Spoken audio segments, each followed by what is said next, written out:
The Thom Hartmann Program is brought to you in part by the Aiden Forecast, an investment newsletter with weekly updates of leading market indicators and a monthly deep dive into what the details of the economy and the markets mean for investors and retirees. On the web at aidenmarkets.com. Wines have some of the highest pesticide levels in our food chain. This hour brought to you by ecowine.com. Pesticide-free wines, organic wines, imported from France by the organic wine company, ecowine.com. Hartmann Program is brought to you in part by Super Beets. Super Beets are sourced from non-GMO beets, and they're packed with dietary nitrates, helping to produce nitric oxide for more energy, stamina, and support for healthy blood pressure levels naturally. For more information, call 800-223-8242 or visit tomsbeets.com.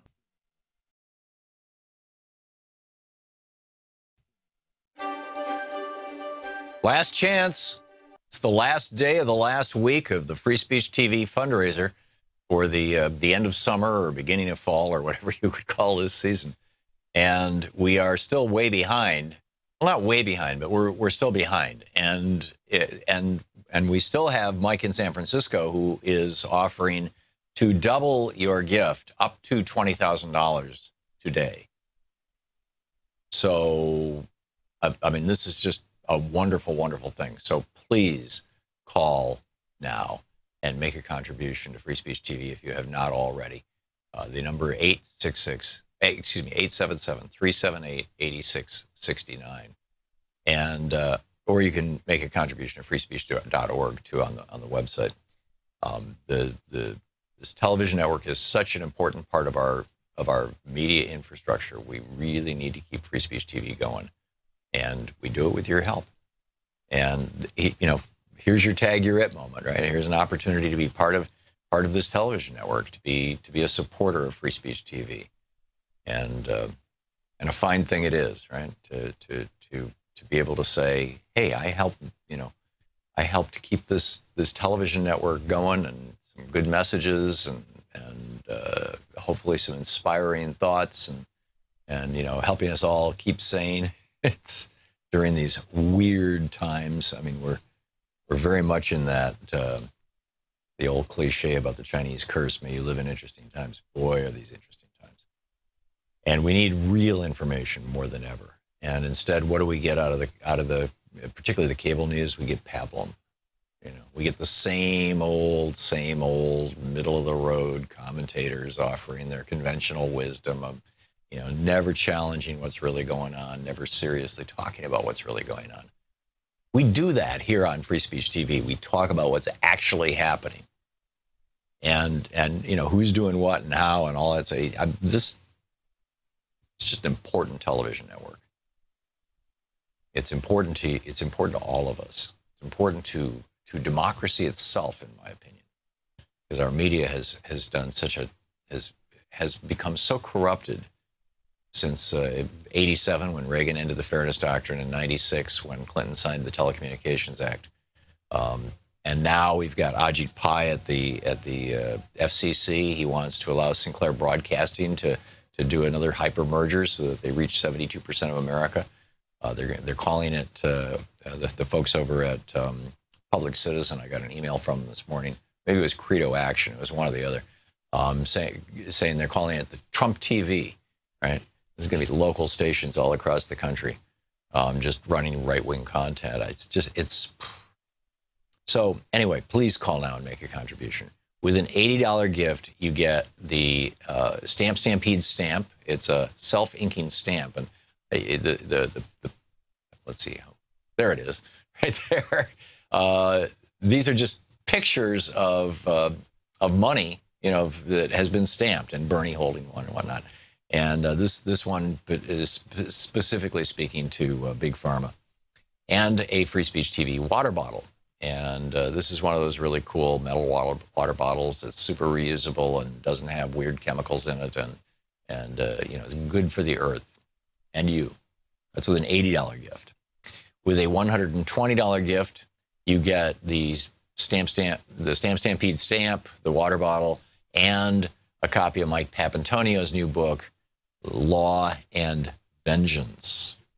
And it's a great novel if you like reading fiction. It's a John Grisham quality legal thriller. With a $240 gift, you get the Anti-Pharma Stamp, the Free Speech TV water bottle, Law and Vengeance by Mike Papantonio, and They Thought They Were Free by Milton Mayer. This is the book that he wrote about what it was like in Germany in the 1930s. In fact, this is probably not the cover that you'll get. There's several different editions of the book out, but the one we were playing before, had a swastika on it, and it appears that YouTube freaked out about it. So anyway, I understand people are freaking out about swastikas. So, but that's it's the book about the Nazis. With a $360 gift. Oh yeah, that's the $300. Oh, with a $360 gift, you get the Anti-Pharma Stamp, the Free Speech TV water bottle, Law and Vengeance by Mike Papantonio, They Thought They Were Free by Milton Mayer, and my book Unequal Protection, which is about how corporate personhood happened and how Citizens United happened and how and what we can do about it. And there are things we can do about it. And with a $480 gift, which would be $40 a month for a year too. You get the Anti-Pharma Stamp, the big Free Speech TV water bottle, Law and Vengeance by Mike Papantonio, They Thought They Were Free by Milton Mayer, Unequal Protection by Thom Hartmann, and Democracy in Chains by Nancy MacLean, a brilliant book about the right-wing takeover of our government. And it's a shocking, shocking book. And these are all, here's a great stack of great books. These are all great gift items. If you know people with birthdays coming up or whatever, $1,000 pizza party with me.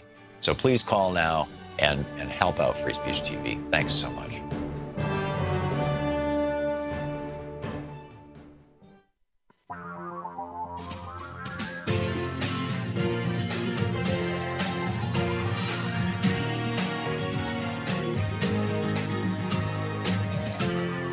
This is the Thom Hartmann Program.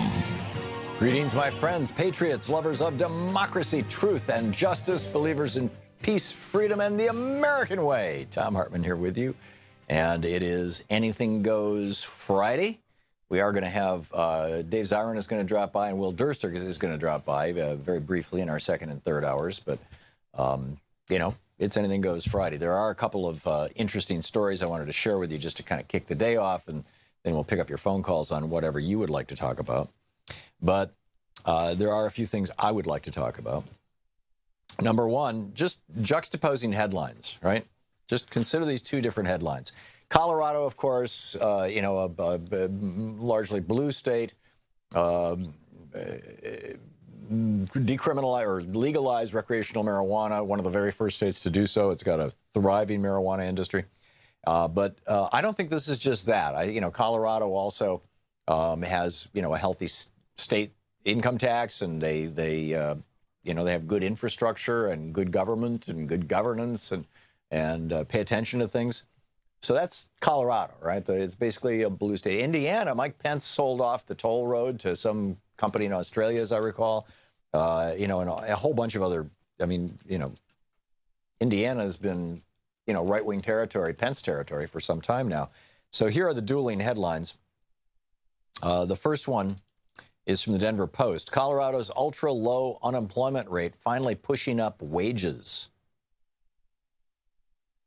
The national unemployment rate is 4.4%. Unemployment in Colorado had held steady at a near-record low of 2.4% in August. And the tight market for workers looks like it's finally pushing up wages, the state said finally. So, things are doing good in Colorado. So let's look at Indiana. This is from the IndyStar.com, the Indianapolis Star, the Indy Star. The headline, Indiana had nation's highest unemployment rate jump in August. The unemployment rate in Indiana increased from 3.1 to 3.5% last month, the highest spike in the U.S., according to the Bureau of Labor Statistics. The August increase was also the biggest one-month jump in Indiana since the jobless rate rose from 9.7 to 10.2% back in March of 2009.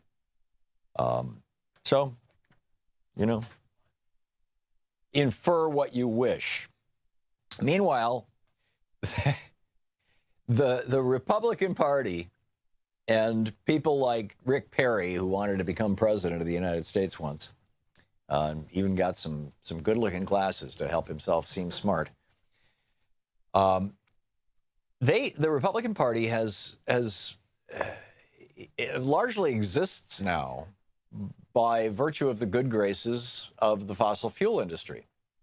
They used to be heavily financed by the tobacco industry. It's why Mike Pence in 2000 wrote an op-ed in a newspaper article talking about how tobacco doesn't cause cancer. They were all shilling for the tobacco industry. Now they're all shilling for the fossil fuel industry, saying there's no such thing as global warming and all this kind of stuff. But these are the people who have been telling us for years and years and years, these people, you got to let the free market do its thing. You can't have government picking winners and losers. It's not a good idea. Wouldn't be prudent, right? All that kind of stuff. Well, solar electricity is now cheaper in most of the United States. Solar and wind are both now cheaper sources of electricity than coal or nuclear. And damn close to as cheap as natural gas. So what happened? Well, the petro-billionaires must have made a phone call, as best I can tell. This is from The Hill, Timothy Kama. Today's The Hill. The Trump administration wants to mandate that coal, nuclear, and hydroelectric power plants get paid higher prices for electricity than they're currently receiving. I think they threw the hydro in. Their whole rationale is they want power sources that run continuously, and the wind and the sun are not continuous, right? So, but there are ways, to make them functionally continuous, but they're not looking at that. They're just... The Energy Secretary Rick Perry sent the proposed requirements Friday morning to the Federal Energy Regulatory Commission, asking for quick action from the commission to protect coal and nuclear plants that are on the verge of closing because of competition and other economic factors. Doesn't that kind of say it all? I mean, these guys have no principles. They pretend to have principles when the pretend principles suit their purposes. But really, they're just shills for whoever's lining their pockets this month or this year or this decade. Like I said, it used to be tobacco, now it's big pharma, and the insurance, or the banksters on Wall Street, and mostly the fossil fuel industry. Interesting piece by James Hohmann in today's Washington Post. It's titled "Putting Tom Price's Charter Flights in Perspective," and I think that this is another example of how infotainment hurts us. How having news networks that purport to be presenting all the news all the time, but in fact are cherry-picking a half a dozen stories that can be told in simple form, in bumper sticker form, and just endlessly promote the same stories over and over and over again, leaves us stupid. Or uninformed anyway, and uninformed people can't make good informed voting choices, and as a consequence of that, we end up with Republicans running the country. And so, what James is talking about here is that, all the media is talking about Tom Price, the guy who runs HHS, whose principal job is to destroy Obamacare. That's his main job, at least from the point of view of him and Donald Trump. And he's working on it. I mean, he's really working at it. But he's run up over $1 million worth of travel. He took military aircraft for trips to Africa, trips to Europe, and to trips to Asia. And this is all just since the spring, right? $1 million. You and I, taxpayers, have paid for Tom Price to take these trips along with his wife. He says he's going to pay the government back $51,000. But that's... and that's the story, of course, that the media is running with, because everybody can understand that. It's real simple. Hey, he's $1 million. Are you kidding? I mean, now Ryan Zinke is doing the same thing. So is Scott Pruitt. It's crazy. But what's crazier, and the media is not telling you about, and, a tip of the hat to James Hohmann and whoever at the Washington Post decided to put this on the front page of at least the electronic edition, points out that Price was flying high on the taxpayer dime At the same time, he was championing cuts in spending on scientific research, medical research, disease prevention programs, and health insurance for children of the working poor. The Trump administration's May budget called for cutting $1.2 billion from the Centers for Disease Control and Prevention, which is part of the HHS empire that Tom Price runs, including an $82 million cut at the center that works on vaccine-preventable and respiratory diseases like influenza and measles. Price's budget proposed a cut of $186 million from programs at the CDC Center on AIDS, HIV, viral hepatitis, and sexually transmitted infections, and tuberculosis prevention. There was also $222 million in cuts to the agency's chronic disease prevention programs, which are designed to help people prevent diabetes, heart disease, strokes, and obesity. And the agency's Center on Birth Defects and Developmental Disabilities saw a 26% cut in its budget. The experts there are still trying to understand the full consequences of Zika infections in pregnant women and their babies, but, you know, they just lost most of their budget. Price's first budget also sought $1 billion in cuts for the National Cancer Institute, $575 million in cuts for the National Heart, Lung, and Blood Institute, and $838 million in cuts for the National Institute of Allergy and Infectious Diseases. The administration asked Congress to slash the overall National Institutes of Health budget from $31 to $26 billion. I mean, all of this is far more consequential than Tom Price, Ryan Zinke, and Scott Pruitt running up $1 million tab on the taxpayer dime to fly, you know, military aircraft, and we're not talking that they're getting strapped into a cargo jet. You know, these are the planes that are for the VIPs. This is top flight stuff. This is better than first class. But still, you know, so it cost us $1 million. I think it's, well, it points out their hypocrisy, but also I think, you know, the important thing is that we're just not getting the whole story. And it's really important that we have the whole story. It's really important that we know the kind of damage that these people are doing to this government that so many of us and our family members and our relatives and our ancestors have fought and died for. They're trying to, as Stephen Bannon pointed out, you know, dismantle the administrative state, take apart the United States of America. We'll be back.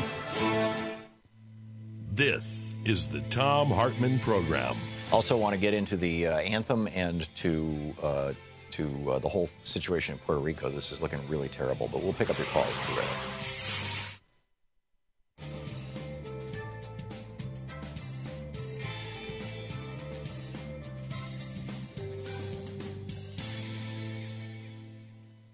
And welcome back. Jared in Downington, Pennsylvania. Hey, Jared, what's on your mind today?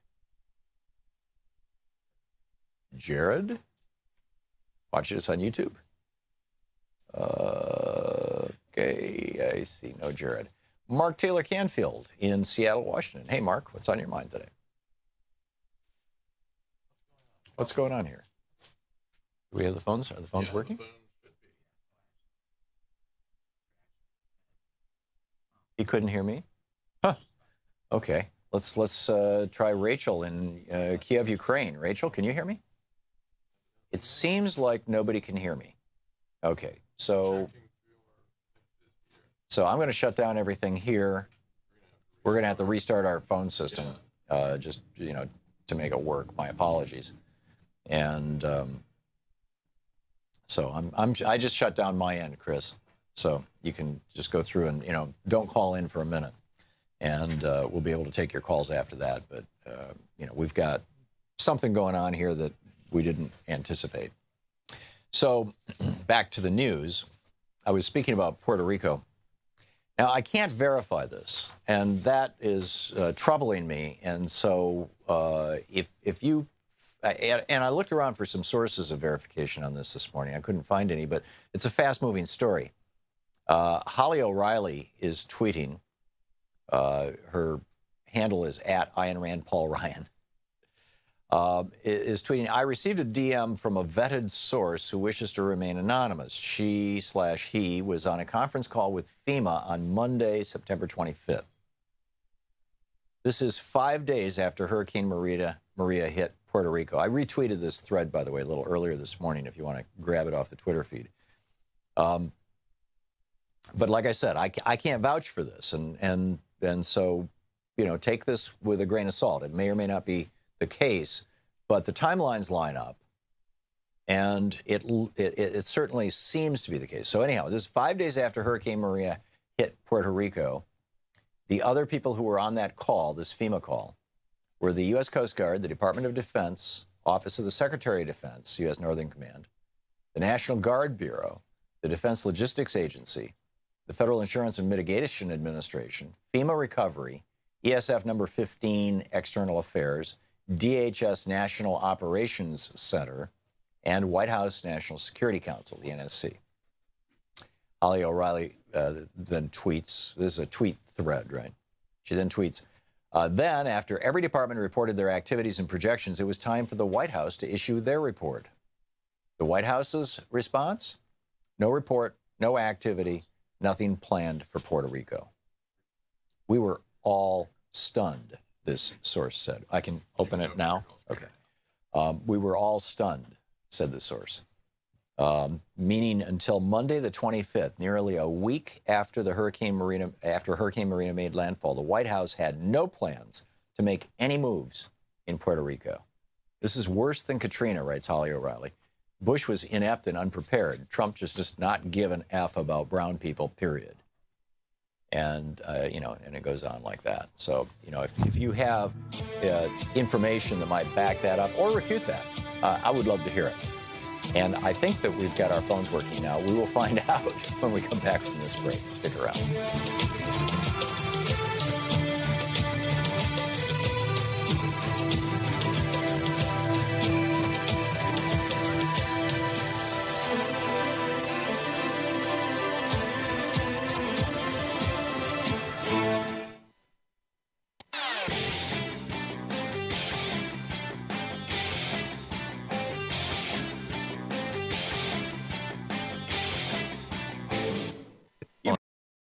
Hi there, I'm Marie with Free Speech TV. Your support, whether through giving donations, volunteering, or spreading the word about Free Speech TV, has made it possible for the only independent progressive news network to exist. And for that, I want to say thank you. Now you can give to the network powered by the people by donating an unwanted or used vehicle through our Vehicles of Change program. If you have an old car, RV, or even a motorcycle, Free Speech TV can use it to grow and thrive. You can make a bigger difference in supporting Free Speech TV by giving an old car. It's a great way to support the network without having to dig into your bank account. Just call 877-378-8669 and ask for more information about Vehicles of Change. Again, the number to call is 877-378-8669. If it has a VIN, we'll take it in. Thank you.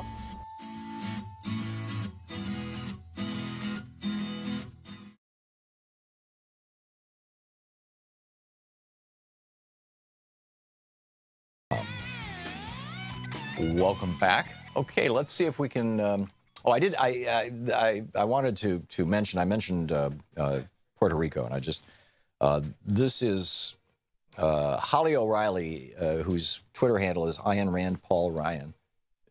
And I don't, you know, I've been following Holly for a while, but I can't vouch for her as a source. So, and she's quoting an anonymous source. So this may or may not be the case, but the timelines line up, and I would sure love to see or hear if any of you know of anything, you know, that goes along with this. She says, okay, I received a DM from a vetted source who wishes to remain anonymous. She/he was on a conference call with FEMA on Monday, September 25th. On that call with FEMA were the U.S. Coast Guard, the Department of Defense, Northern Command, the National Guard, Defense Logistics Agency, Federal Insurance and Mitigation Administration, FEMA Recovery, ESF number 15, DHS, National Operations Center, and the White House National Security Council. Then Holly O'Reilly tweets, and I tweeted this out earlier. You can find it on my Twitter feed. Then after every department reported their activities and projections, it was time for the White House to issue their report. The White House answer? No report, no activity. Nothing planned for Puerto Rico. This source said, we were all stunned. meaning until Monday the 25th, nearly a week after Hurricane Maria made landfall. And by the way, they had plenty of warning this thing was coming too. The White House had no plans to make any moves in Puerto Rico. This is worse than Katrina, she writes. And I agree. I agree. So, but like I said, I can't verify that. I was not on that call. And I haven't seen this in a news source, like the Times, the Washington Post, the New York Times, that typically, does 2 or 3 source vetting. So it may be fake news. It may not. I don't know. But anyhow, just wanted to let you know. So let's see if we can make these telephone things work. Jared in Downington, Pennsylvania. Jared, can you hear me? Yes, hello. Great. I hello, hear you Tom. How too. you doing? Okay, great. So what's on your mind? I want to talk about Puerto Rico. Mm-hmm. This is actually a subject that does touch me, near to me, because I've worked with at least 3 or 4 people from Puerto Rico. There's a lot of Puerto Rican people in my area. Mm-hmm. So a lot of my friends are Puerto Ricans. So this situation in Puerto Rico is a total disaster. And what they did with the Jones Act, I called literally for the impeachment of Donald Trump just because of the Jones Act alone. And I could not understand. I couldn't at first understand why he didn't lift the Jones Act for Puerto Rico like he did for Florida. He also did for Dallas, or for Houston, for Texas. Yeah, Texas and Florida, but he wouldn't for Puerto Rico at first. But then if you look up Naomi Klein, who wrote the recent book "No Is Not Enough: Resisting Trump's Shock Policies and Winning the World We Need," she sums up pretty much perfectly the Republican Trump agenda of shock doctrine. You know what shock doctrine is? Yeah, she wrote a book about it, and she's been on this program talking about it. It's basically, you wait for a disaster to happen, or you cause a disaster to happen, and then you come in and you basically corner markets, buy assets, nail things down at fire sale prices, use that as an excuse to even reorganize how government works, to privatize things, to create monopolies. I mean, all sorts of things. Yeah, and that's absolutely the case. I mean, Puerto Rico is in a position right now where they could completely solarize that island. They could turn it into the 21st century model, but no, they're not going to do that. They're because they want to sell off their power company and their private company. It's just terrible. It's just terrible. Exactly. And I'd say in a lot of ways this is worse than Katrina. Well, we don't know in terms of human deaths. I mean, almost 2,000 people died in Katrina, a fact that is often missed or simply we're not reminded of. But Puerto Rico's got 3.5 million people, and it may well be that there will be a couple thousand of them dead by the time this is all over, particularly given the absolute incompetence of the Trump administration. Jared, thank you for the call. You're listening to the Thom Hartmann Program. Call 202-808-9925. It's Anything Goes Friday. More with your calls right after this.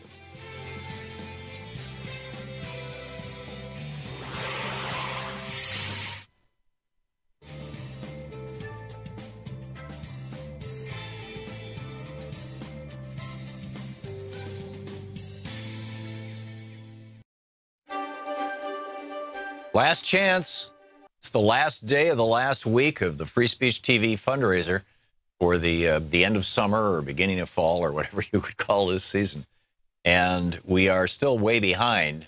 Well, not way behind, but we're still behind. And we still have Mike in San Francisco who is offering to double your gift up to $20,000 today. So, I mean, this is just a wonderful, wonderful thing. So please call now and make a contribution to Free Speech TV if you have not already. The number 877-378-8669. And or you can make a contribution to freespeech.org too on the website. The this television network is such an important part of our media infrastructure. We really need to keep free speech TV going, and we do it with your help.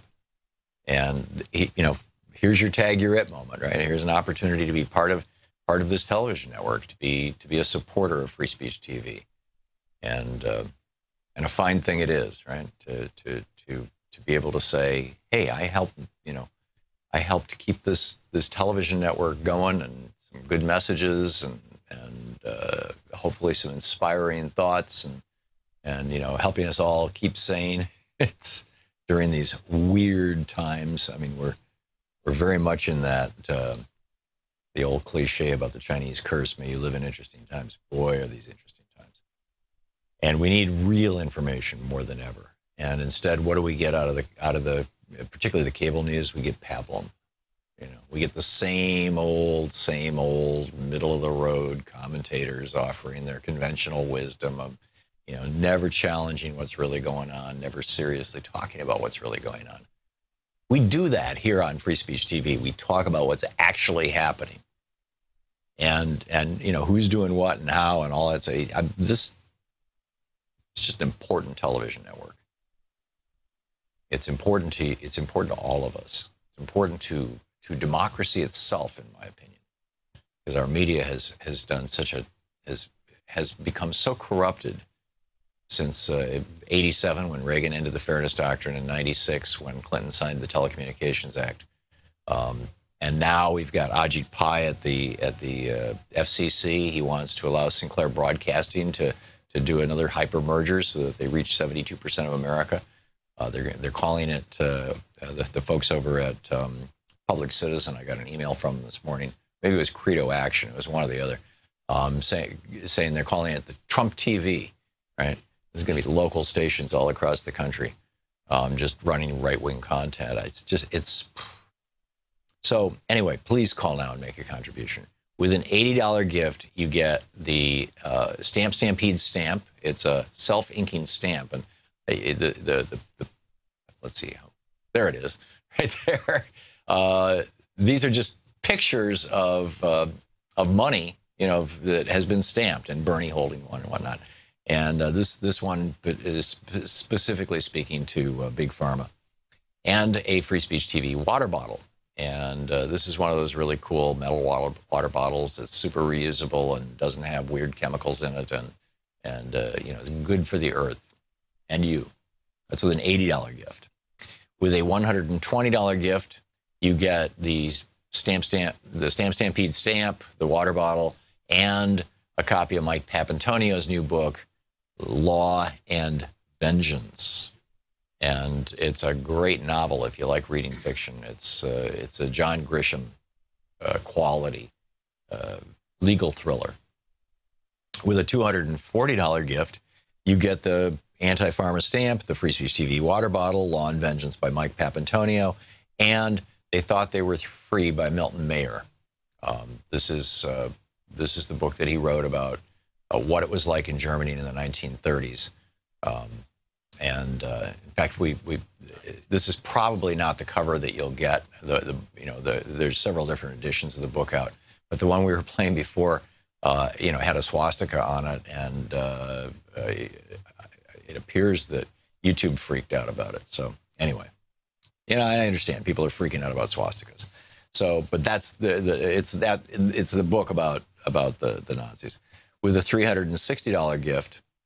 Oh yeah, that's the $300. Oh, with a $360 gift, you get the Anti-Pharma stamp, the Free Speech TV water bottle, Law and Vengeance by Mike Papantonio, They Thought They Were Free by Milton Mayer, and my book Unequal Protection, which is about how corporate personhood happened and how Citizens United happened, and how and what we can do about it. And there are things we can do about it. And with a $480 gift, which would be $40 a month for a year too. You get the Anti-Pharma stamp, the big Free Speech TV water bottle, Law and Vengeance by Mike Papantonio, They Thought They Were Free by Milton Mayer, Unequal Protection by Thom Hartmann, and Democracy in Chains by Nancy MacLean. A brilliant book about the right-wing takeover of our government. And it's a shocking book. And these are all, here's a great stack of great books. These are all great gift items. If you know people with birthdays coming up or whatever, $1,000 pizza party with me. So please call now and help out Free Speech TV. Thanks so much.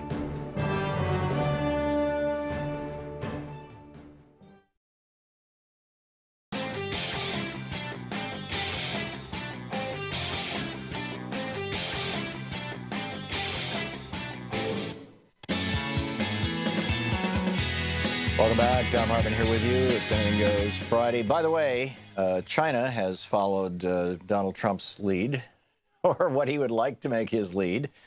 This from Reuters by Christian Shepard and Venus Wu. Dateline Beijing, Hong Kong. Anyone who mocks China's national anthem faces up to 15 days in police detention after Parliament criminalized such acts in a new law on Friday that also covers Hong Kong and Macau. Brilliant. Brilliant. Rachel in Kiev, Ukraine. Hey, Rachel, what's on your mind today? Oh, hey, yeah, it's been a while. Actually, the book segment you had from Hannah Arendt's work was actually just fitting into this perfectly.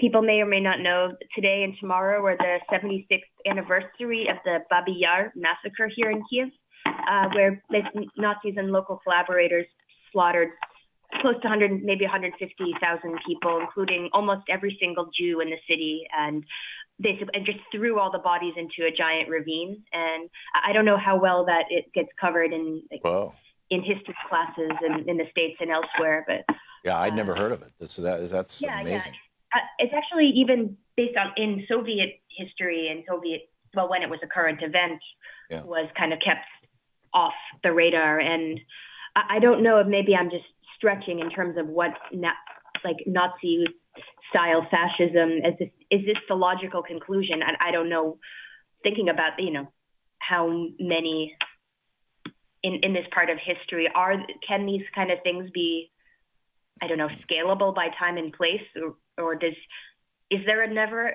again? Those are all really good questions, Rachel. It seems to me that it's a fairly straightforward formula that when a government, regardless of the type of government it is, whether it calls itself a democracy or a kingdom or whatever, when a government decides that there are types of there are people and types of speech that are not acceptable, political speech, and they go about trying to ban or shame or destroy that they have started down a course that inevitably leads to totalitarianism. It's the only direction it can go, and it very rarely pulls back. And that's certainly what Hitler did in 33, 34. When they shut down all the newspapers and banned dissent, essentially. We've seen this in totalitarian regimes around the world. And so, in terms of whether these things will happen again, all over the world there are governments right now that are trying to crack down on dissent and discussion and whatnot. And so I suspect that this is not going to be the last massacre that we see. But it was called the Babi Yar, B-A-B-I-Y-A-R massacre. It's I think it's in Ukrainian Babin Yar and Russian Babi Yar, and I think there's other versions of in Yiddish, German, etc. But I guess just because Yar refers to the ravine that they, or actually it's referred. The name of the incident is named after the name of the place where everyone was just lined up and primarily just gunned down with machine guns.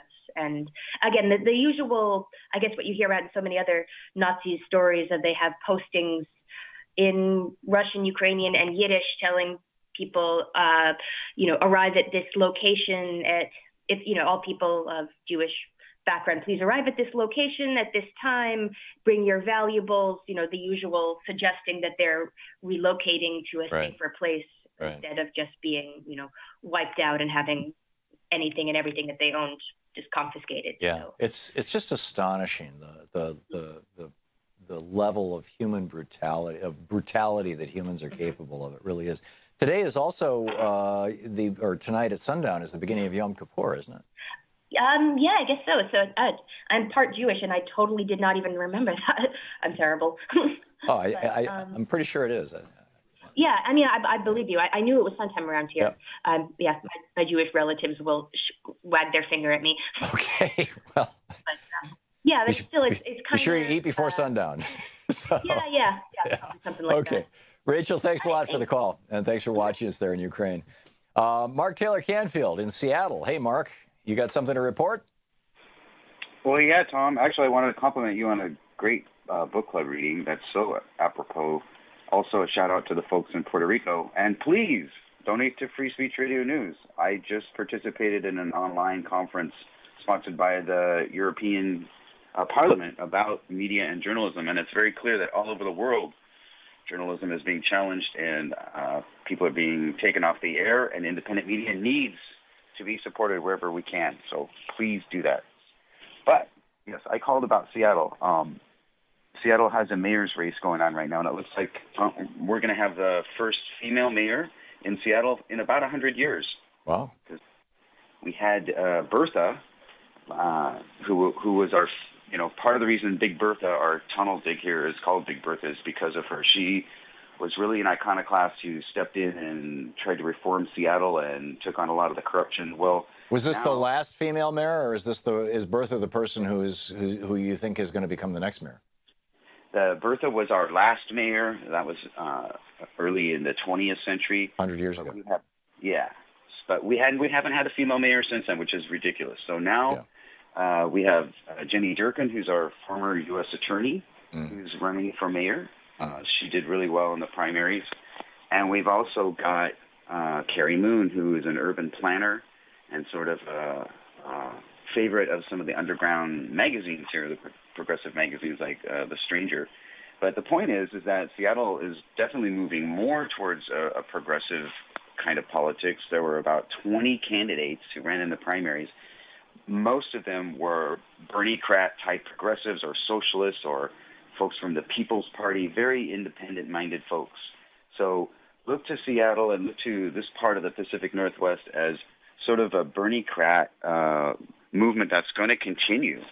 And there will be coalitions between Democrats and other parties, like the Greens or the Socialists. So I think people in the Northwest are solidly progressive.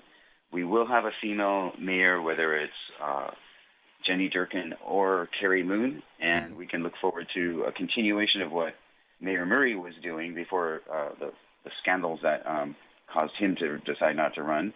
And that is more money for dealing with the tragedy of homelessness here, the civil emergency that was declared because of the homeless population, because the rents are skyrocketing, more issues about trying to support Bernie-crat-type ideas like free education, rent control, all these progressive ideas that, $15 an hour minimum wage, all these progressive ideas that are very popular in the Northwest. I think that's going to continue, and hopefully we can sort of be a model for the rest of the country on how to move these progressive politics forward. Yes, what's going on in Washington, D.C. and in the White House is a regressive move and a movement in the wrong direction, but I think we can overcome that, and we're going to continue to stand for these progressive ideals in the Northwest. So I just wanted the people to know that there's a lot of Bernie-crats up here, and that movement is really strong, and it will continue. It's kind of Cascadia, what was that novel from the 70s? I believe that was called Ecotopia. Ecotopia, that's right. Ernest Callenbach wrote that. And, it's Ecotopia. And it seems to be happening. Portland, Seattle, and all in between, the happening place to be right now. Mark, thanks a lot for the call and the report. Great to hear from you. Justin in Sellersville, Pennsylvania. Hey, Justin, what's on your mind today? Hi, Tom. How are you doing today? Just fine. I was going over some things and thinking regarding the corporate personhood and that sort of stuff, and I was wondering if there's any way at all possible that we could possibly think of maybe like jailing them and breaking them up because like stuff like Hobby Lobby did or different stuff like felonies. I mean, wouldn't that apply some way? No, unfortunately. The corporate entities are persons at law, and there's been basically no dispute about that since the founding of the Republic, meaning that they have the legal right to sue or be sued. They have the legal right to own property. They have the legal right to pay taxes. that sort of thing, right? But they are creatures of the state. They're not human beings, and this is why when the Supreme Court talks about them in these terms, they use the word person rather than people. Corporations are not people, Mitt Romney notwithstanding. They're persons, and there are two kinds of persons under common law that goes back, 500 years into British common law, and that is natural persons, which are human beings, and artificial persons, which are governments, corporations, and churches, and or nonprofits, governments, for-profits, and nonprofits, and so there are mechanisms for holding artificial persons responsible, but putting them in jail is not one of them.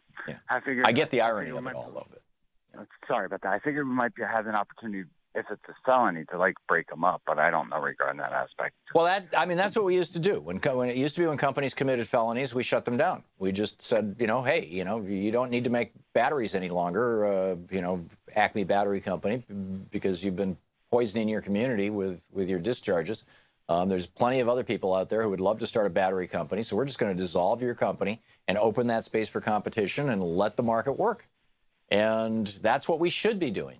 We should have done that with all of the banks in 2008. We should have said, thank you very much, guys. See you later. You're bankrupt. There's a bunch of people who know how to do banking in this country, and they would love to step into that space.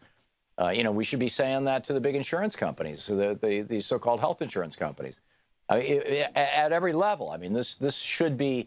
When drug companies kill people and know that they're doing it, when the fossil fuel industry lies to us about climate change and knows that they're lying to us, there should be a corporate death penalty for that. And there was, by the way, the corporate death penalty was used quite often prior to the 1890s. I riffed on this earlier in the week, so I won't repeat it. But that was the charter mongering era. It was initiated by John Rockefeller. And basically since 1900, really since 1920, we have not been holding corporations accountable. Teddy Roosevelt did, and Taft, the president that followed him, did.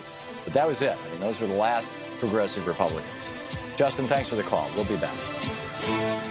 You're listening to Thom Hartmann. Visit thomhartmann.com for audio and video archives. It's Anything Goes Friday. There's a lot on the news, a lot on your minds, clearly, and I've got my stack here we will be walking through or going through as the day goes on.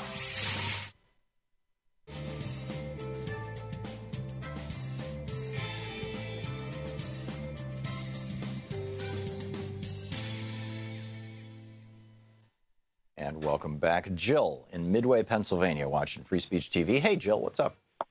Hey, Tom. A couple things. And I didn't get to see your show from the beginning today, but you were talking about Tom Price and about, how he, to the public, he's saying he wants to get rid of wasteful spending and tax dollars, and he's cutting all these programs like you were talking about, and while he's flying all over the place. Yeah, and why is he flying to Africa, Asia, and Europe? The guy's supposed to be in...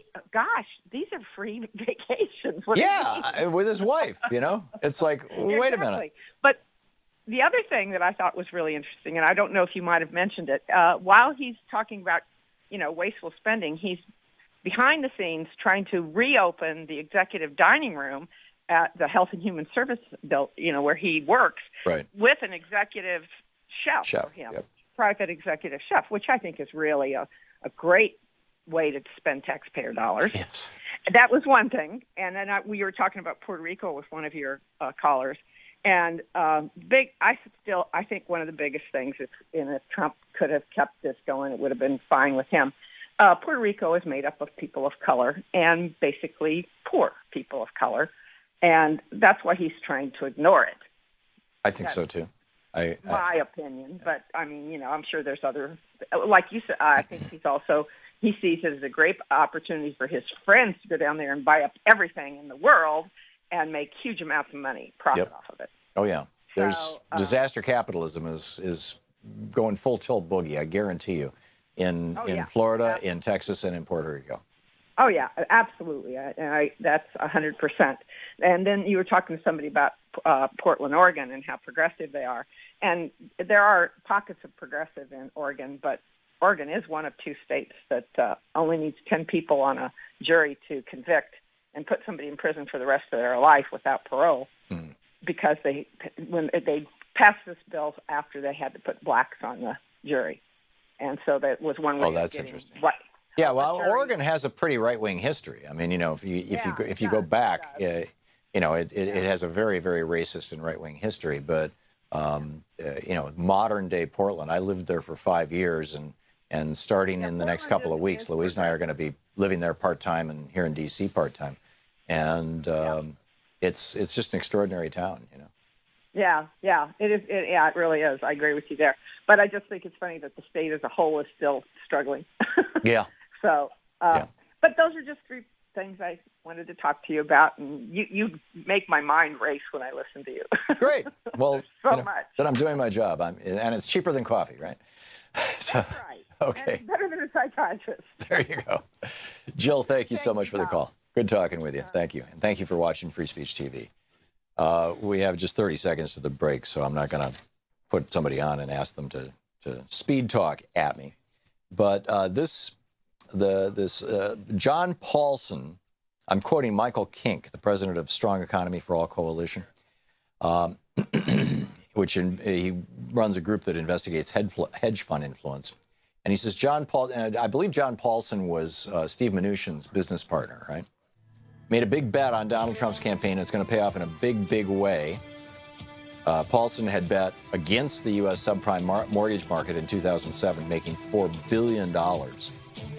And now this includes heavy lobbying to make sure Puerto Rico owed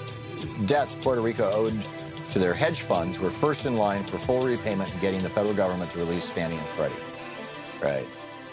These billionaires, they're running the show.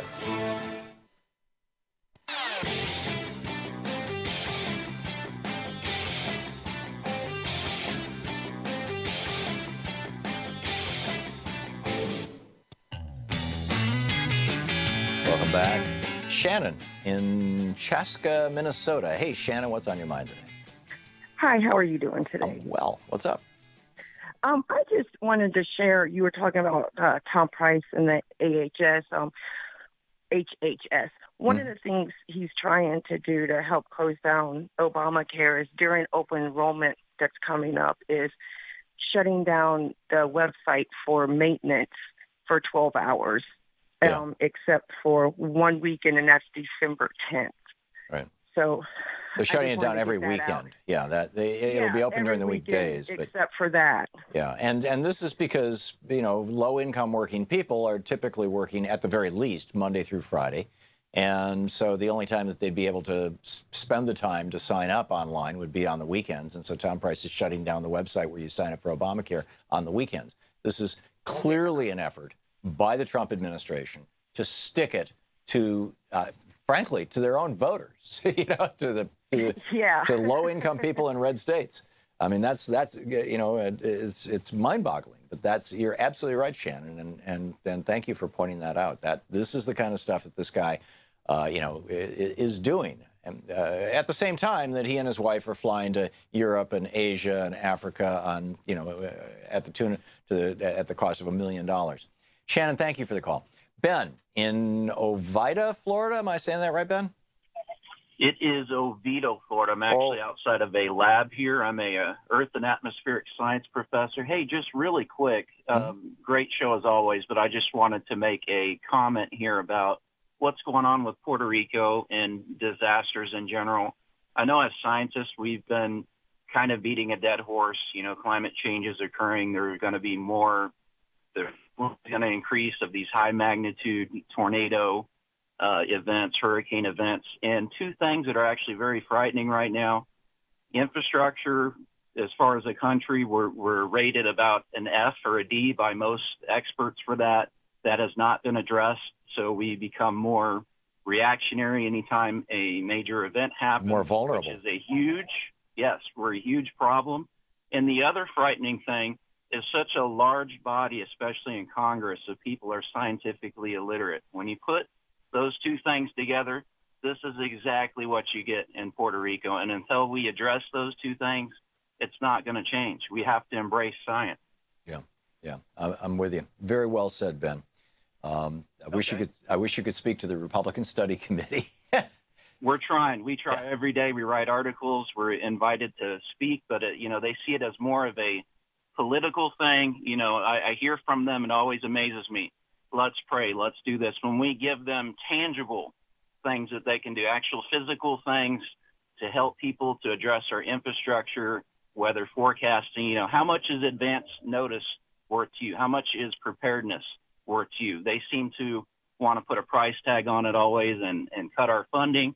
But every time this happens, it kind of reignites an issue. And again, it's infrastructure that needs to be addressed, and we need to embrace science. Until we do that, this is very frightening. We're going to get more of these events, and I could see a doomsday scenario where maybe we're down there still trying to address the really lack of response that I see. I've been doing especially tornado response for about 20 years. I've been a FEMA volunteer, and these two things are a huge issue. So I could see our hurricane season, for example, I think goes till November 30th, another hurricane coming in. And again, this is going to be an ongoing issue until we address both the science literacy thing and infrastructure. Yeah, amen. Well said, Ben. Ben, thanks a lot for the call. Michael in Imperial Beach, California. Hey, Michael, what's on your mind?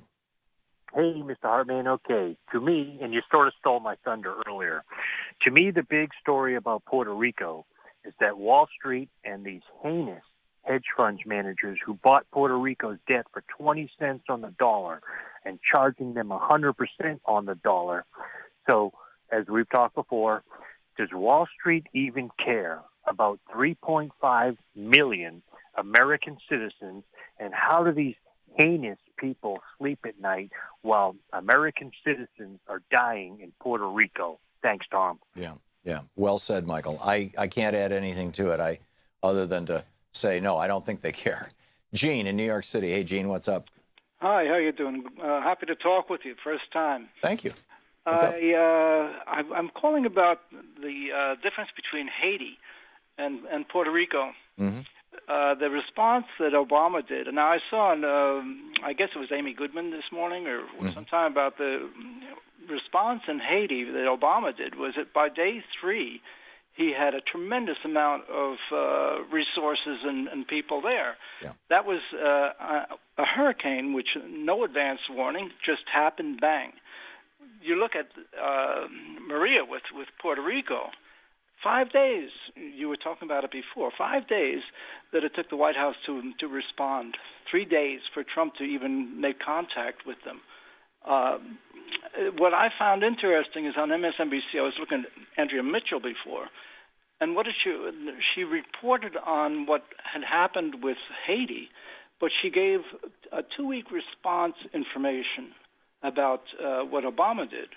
That should have been a 3-day response. I see this again and again and again. Well, we saw, and we knew this hurricane was coming. Exactly. We could have. He could have begun provisioning that. The USS Mercy, the giant hospital ship that they're just now provisioning up in New York, I believe it is, and it's going to take 5 or 6 days. Now, this was, I guess, the day before yesterday that they made the decision to send it. But they could have sent. That could have been. It takes 3 days to load the ship, with all the medical supplies and everything. It's a hospital ship. That could have been being done while the hurricane was on its way or while the hurricane was hitting. If you provision the ship and then you don't need it, that's fine. They could have been pre-positioning. And there's so much they could have been doing, and they did none of it. This White House did nothing for 5 days. It's nuts. Gene, thanks for the call.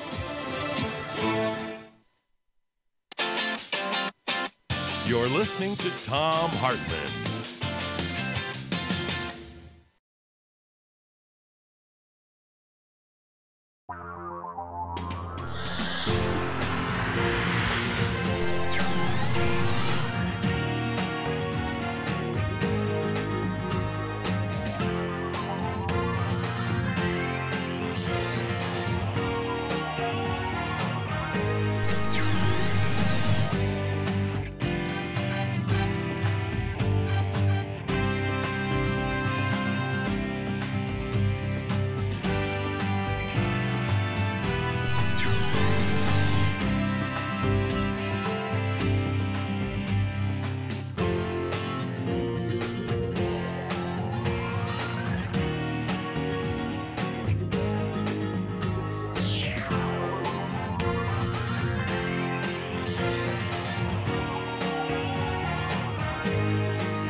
The Thom Hartmann Program is brought to you in part by the Aiden Forecast, an investment newsletter with weekly updates of leading market indicators and a monthly deep dive into what the details of the economy and the markets mean for investors and retirees. On the web at aidenmarkets.com. Wines have some of the highest pesticide levels in our food chain. This hour brought to you by ecowine.com. Pesticide-free wines, organic wines, imported from France by the Organic Wine Company, ecowine.com. Hartmann Program is brought to you in part by Super Beets. Super Beets are sourced from non-GMO beets, and they're packed with dietary nitrates, helping to produce nitric oxide for more energy, stamina, and support for healthy blood pressure levels naturally. For more information, call 800-223-8242 or visit tomsbeets.com.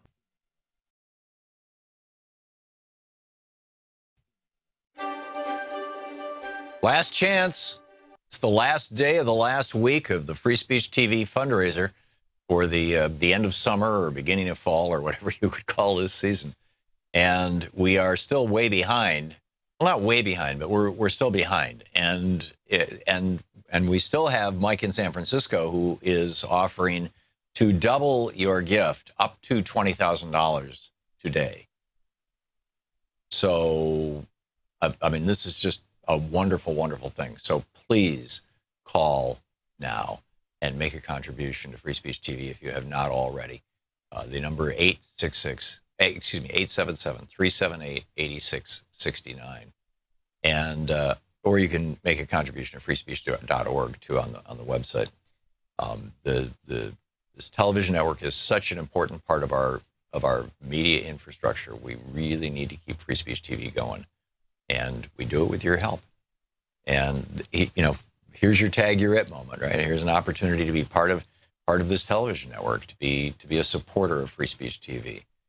And a fine thing it is, right? To be able to say, hey, I helped to keep this television network going, and some good messages and hopefully some inspiring thoughts and you know, helping us all keep sane. It's during these weird times. I mean, we're very much in that the old cliche about the Chinese curse, may you live in interesting times. Boy, are these interesting times. And we need real information more than ever. And instead, what do we get out of the particularly the cable news? We get pablum. You know, we get the same old middle of the road commentators offering their conventional wisdom of, you know, never challenging what's really going on, never seriously talking about what's really going on. We do that here on Free Speech TV. We talk about what's actually happening, and you know, who's doing what and how and all that. So it's just an important television network. It's important to all of us. It's important to democracy itself, in my opinion, because our media has become so corrupted since 87, when Reagan ended the Fairness Doctrine, in 96, when Clinton signed the Telecommunications Act. And now we've got Ajit Pai at the FCC. He wants to allow Sinclair Broadcasting to do another hyper merger so that they reach 72% of America. They're calling it, the folks over at Public Citizen, I got an email from them this morning. Maybe it was Credo Action. It was one or the other. Saying they're calling it the Trump TV, right? There's going to be local stations all across the country just running right-wing content. So anyway, please call now and make a contribution. With an $80 gift, you get the Stamp Stampede stamp. It's a self-inking stamp. And let's see, there it is, right there. These are just pictures of money, you know, that has been stamped, and Bernie holding one and whatnot. And this one is specifically speaking to Big Pharma, and a Free Speech TV water bottle. And this is one of those really cool metal water bottles that's super reusable and doesn't have weird chemicals in it, and you know, it's good for the earth and you. That's with an $80 gift. With a $120 gift, you get the Stamp Stampede stamp, the water bottle, and a copy of Mike Papantonio's new book, Law and Vengeance. And it's a great novel if you like reading fiction. It's a John Grisham quality legal thriller. With a $240 gift, you get the Anti-Pharma Stamp, the Free Speech TV water bottle, Law and Vengeance by Mike Papantonio, and They Thought They Were Free by Milton Mayer. This is the book that he wrote about what it was like in Germany in the 1930s. In fact, this is probably not the cover that you'll get. There's several different editions of the book out, but the one we were playing before, had a swastika on it, and it appears that YouTube freaked out about it. So anyway, I understand people are freaking out about swastikas. So, but that's it's the book about the Nazis. With a $360 gift. Oh yeah, that's the $300. Oh, with a $360 gift, you get the Anti-Pharma Stamp, the Free Speech TV water bottle, Law and Vengeance by Mike Papantonio, They Thought They Were Free by Milton Mayer, and my book Unequal Protection, which is about how corporate personhood happened and how Citizens United happened and how and what we can do about it. And there are things we can do about it. And with a $480 gift, which would be $40 a month for a year too. You get the Anti-Pharma Stamp, the big Free Speech TV water bottle, Law and Vengeance by Mike Papantonio, They Thought They Were Free by Milton Mayer, Unequal Protection by Thom Hartmann, and Democracy in Chains by Nancy MacLean. A brilliant book about the right-wing takeover of our government. And it's a shocking, shocking book. And these are all, here's a great stack of great books. These are all great gift items. If you know people with birthdays coming up or whatever, $1,000 pizza party with me. So please call now and help out Free Speech TV. Thanks so much.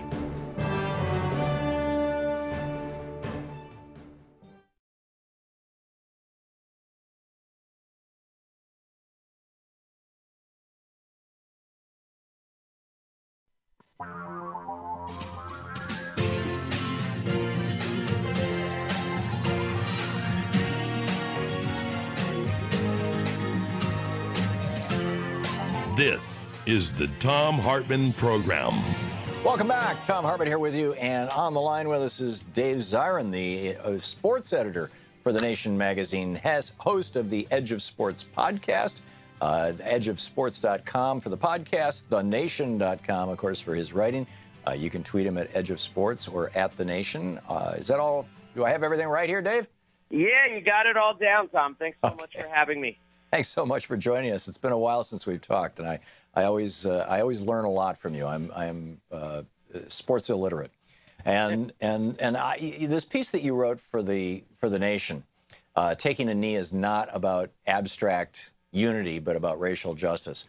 I've been thinking, and in fact, we've been talking about this on the radio for the last couple of weeks, that the Trump managed to completely change the conversation away from police violence against black people, which was Kaepernick's original, protest, to some weird, abstract Fox News bumper sticker.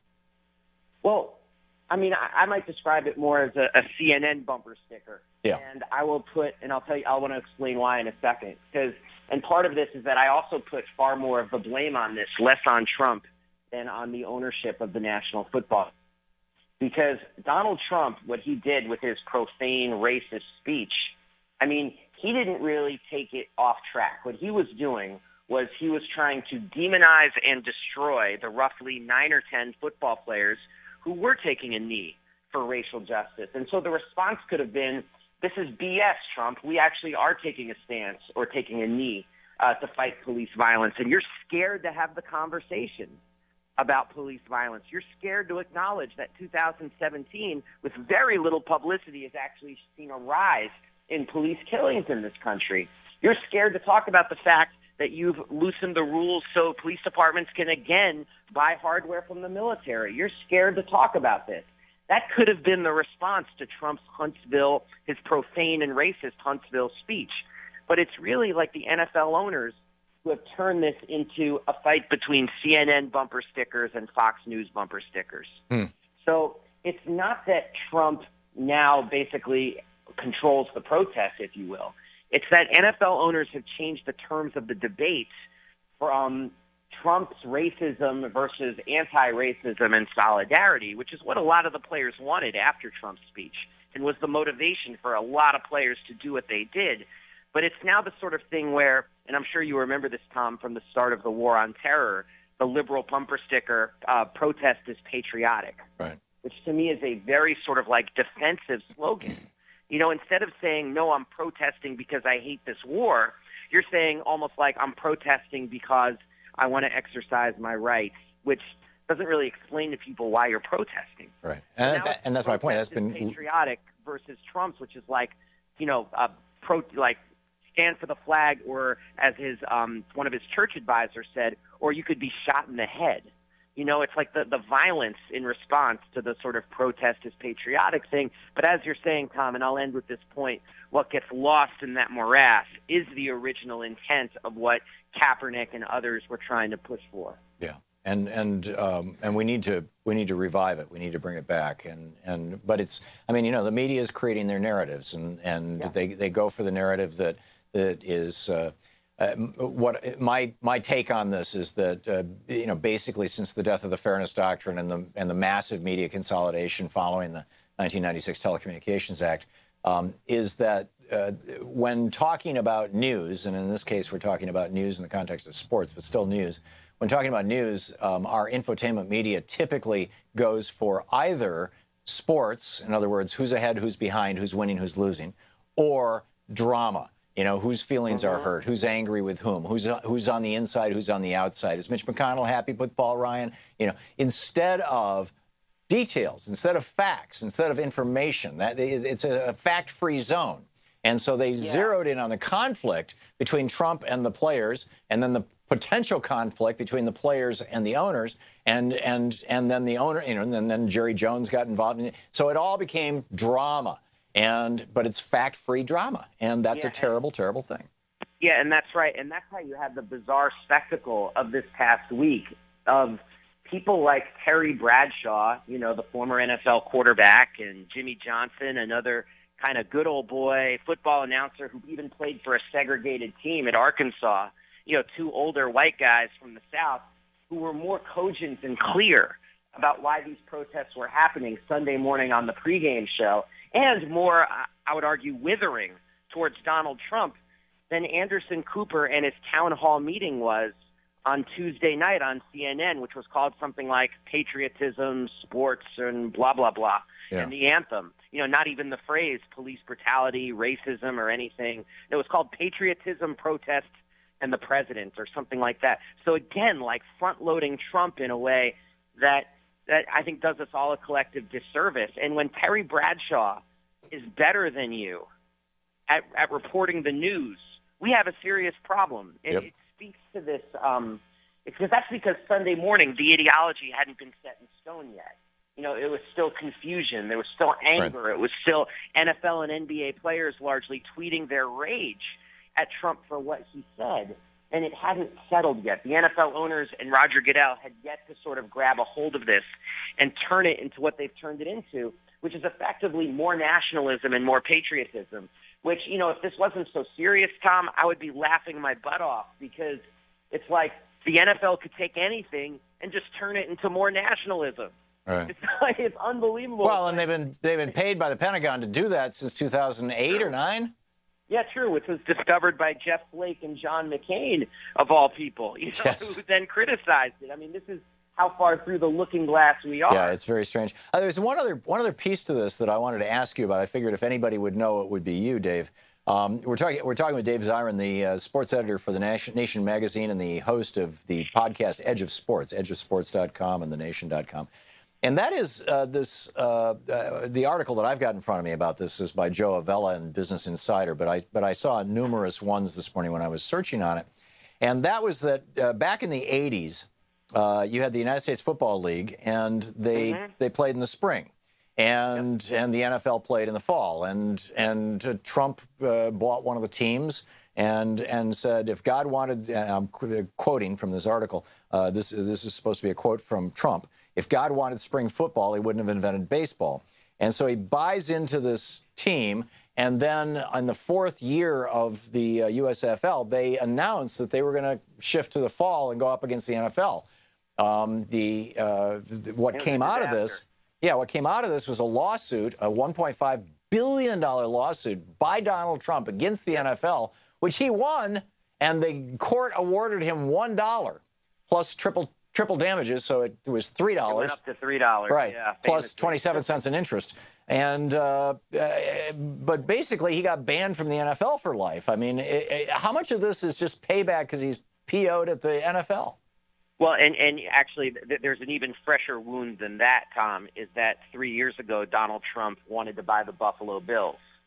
And it was decided by the National Football League Ownership Club, which is an exclusive club of billionaires, of course, that Donald Trump was too tacky and his financials were too, frankly, weird, just debt-ridden and all the rest of it, that they did not want him in their club. The same way they said to Rush Limbaugh they didn't want him in their club when Limbaugh attempted to buy the St. Louis Rams, because even though a lot of guys are hyper-conservative and huge bankrollers of the GOP, they're also the kind of people who do their business in shadows, and people like Trump and Limbaugh are clowns to them.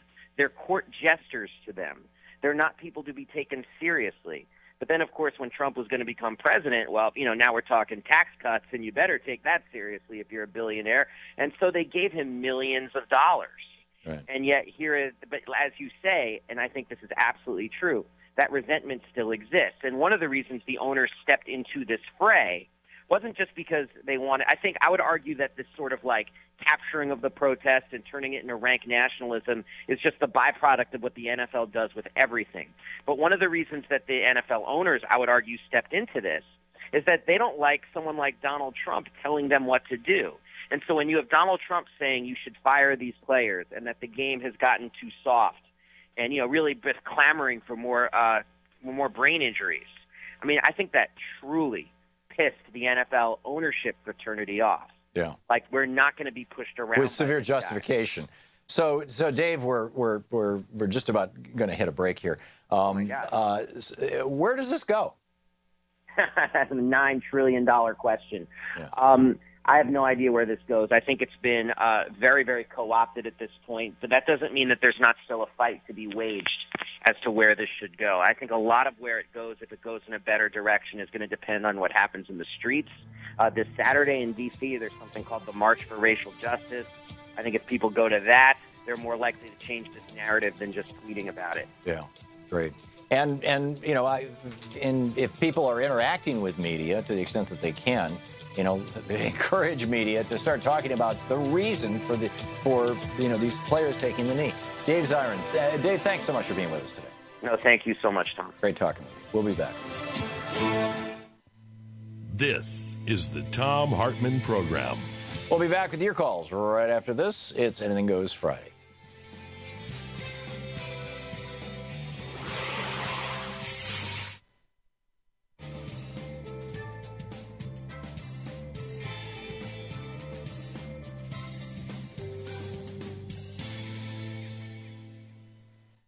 And welcome back. Pete in Tyler, Texas, watching us on Free Speech TV on the Dish Network. Hey, Pete, what's on your mind today? Tom, I got a couple of quick questions. By whom and when was Korea divided into two nations? I don't know. I'd like to hang up and take my answer over the air. No, don't bother, Pete. I don't know the answer to the question. I would have to Google that. I'd have to look it up. And Pete has already hung up. So I'm sorry, Pete. I don't know the answer to the question. The 34th parallel, I think it is, or 58th, 38th parallel. That the dividing line there, I believe, was basically just what they fought to at the end of the Korean War. But I think that it was also very close to being the original border between the two. But when these two nations became two nations, I do not know. I'm sorry. Doris in Murray, Kentucky. Hey, Doris, thanks for watching Free Speech. What's up? Hey, Tom, just like the guy was talking about with the football and Trump trying to get in and they didn't want him, the same thing happened down in Puerto Rico with one of his junky golf courses, that he went down there and did all this garbage and then left them holding the bag and the bill for his golf course. Yeah, $33 million the taxpayers picked up. Exactly. It's like he's on this mission for anybody that's ever slighted him to just, rub their faces in it. Before he was like a mosquito that would just, suck a little blood. Now he's like a big horsefly that can take a chunk out of you. You are the master of metaphor today, Doris. It just is amazing to me. He's getting to where the sound and the look of his face almost makes you physically ill, to think that we were silly enough to allow this to happen. And what can we do to stop it from ever happening again? Well, step one would be to eliminate the Electoral College. And we don't need to do it by constitutional amendment. We do it by states joining the National Fair Vote Program, where states simply commit to go with whoever, they'll send their electoral voters for whoever got the majority vote. I mean, keep in mind, Donald Trump did not win this election. He won the Electoral College, but the election was won by Hillary Clinton by 3 million votes. And just like George W. Bush didn't win in 2000. He lost to Al Gore by 500,000 votes. But the Electoral College... Incompetent people shoved on us by some fake rules, fake news, fake president. Well, they were fake rules. We've got these rules. And how many states are Republican, and how long is it going to take us to ever reverse something like this? Yeah. Well, in those fake rules, the Electoral College was put into place to protect the slave states, to give the slave states a larger voice in who was president of the United States. And, it pretty much worked. I mean, you had Virginians and slave owners as with the exception of John Adams, as our first, 5, 6, 7 presidents, something like that. Not all Virginians, but, slave owners. And the Electoral College, that was its job, was to make sure that the southern states that had relatively small white populations but larger black populations, but who obviously didn't have the right to vote, would still be counted in terms of the vote for the Electoral College. 3/5 of the blacks would be counted. And, and we got rid of that 3/5 thing, but we're still stuck with the Electoral College, and we should have gotten rid of it a long time ago. Doris, thank you for the call. Spot on. We'll be back.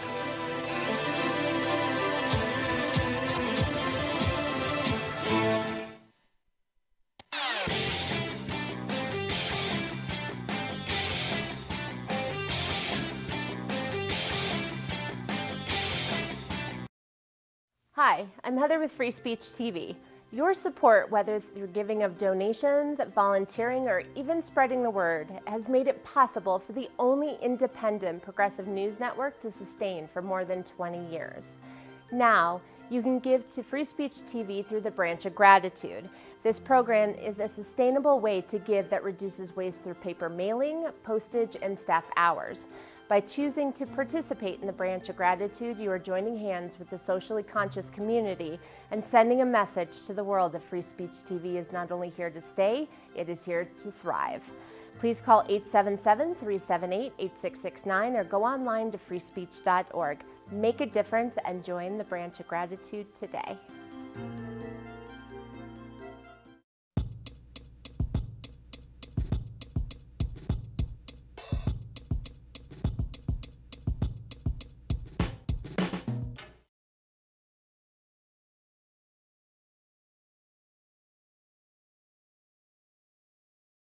Welcome back. Anything Goes Friday.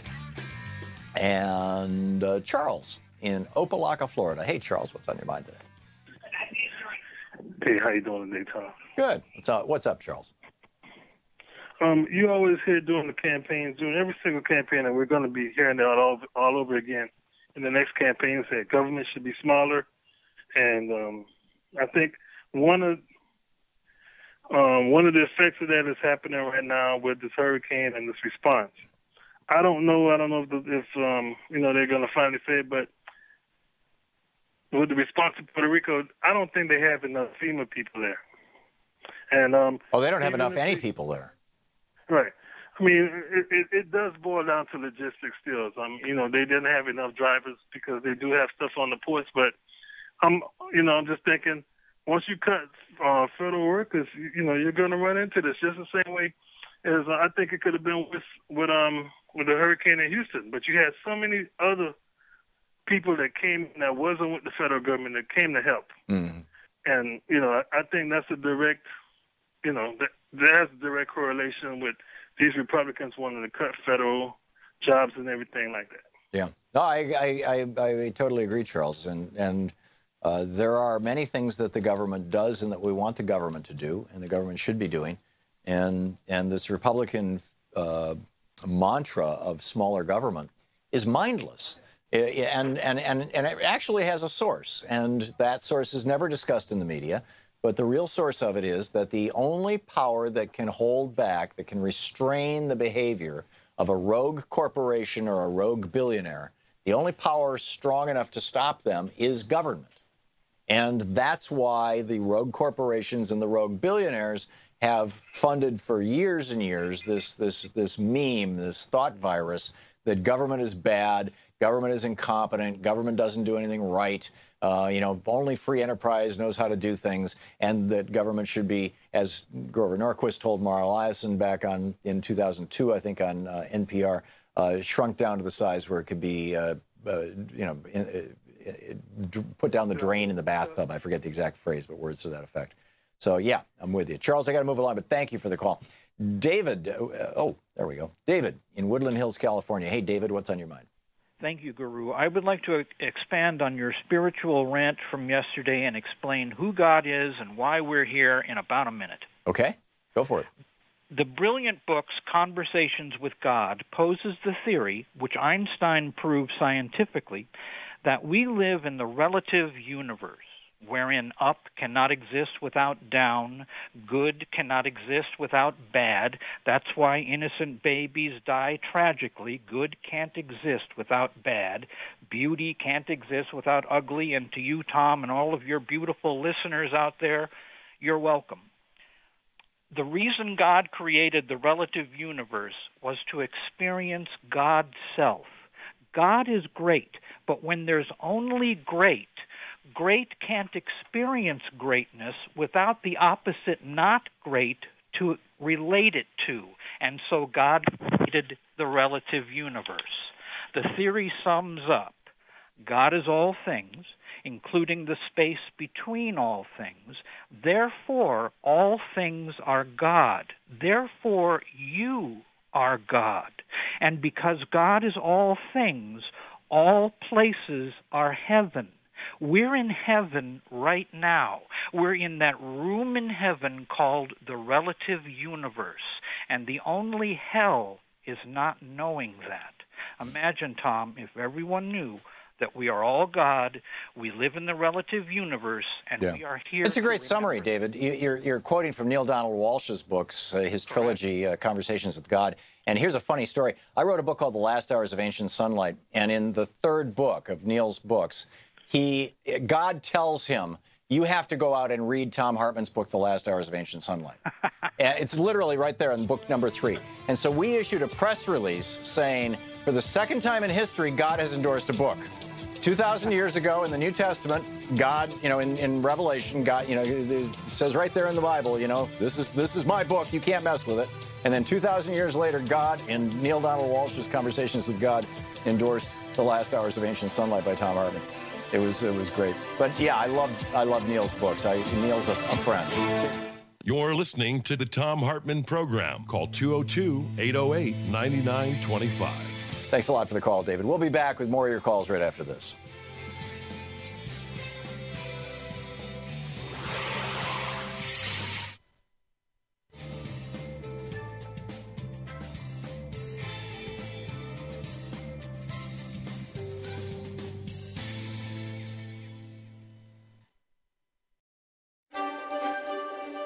Last chance.